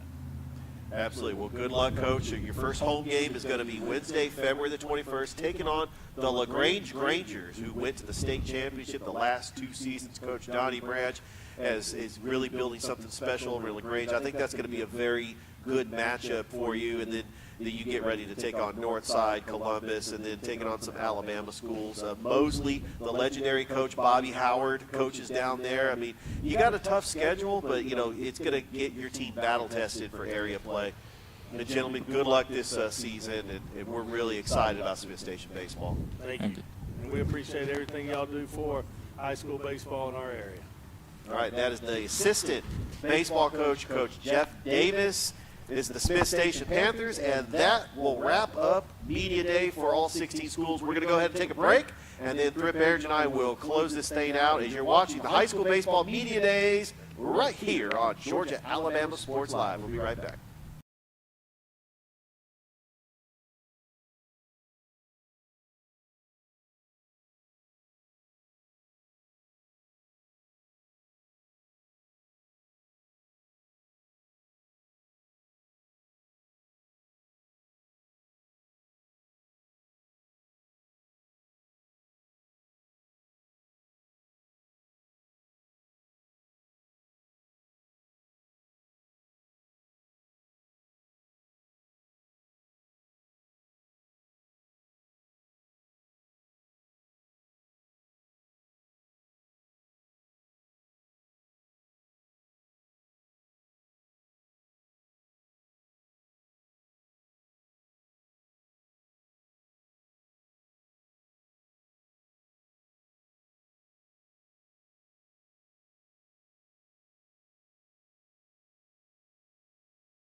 Welcome back, everyone. And I got to give some shout-outs.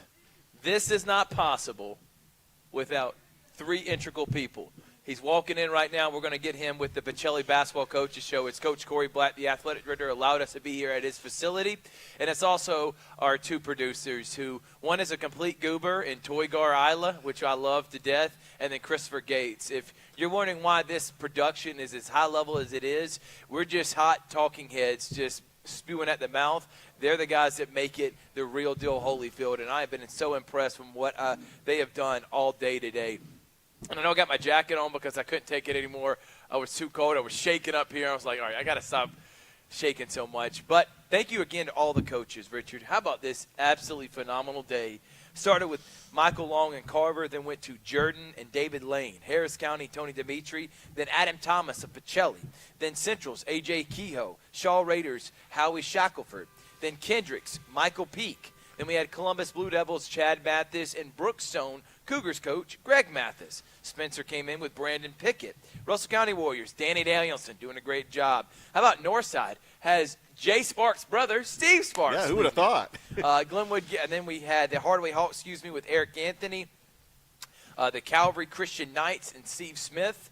Then the Glenwood Gators, Sam Fanning, and ended it with Coach Davis, because Coach Michael Fair had something he had to take care of today. But he's doing a great job with Smith Station, and Jeff Davis, the longtime assistant coach there, who has been one of the main reasons why they won state championships.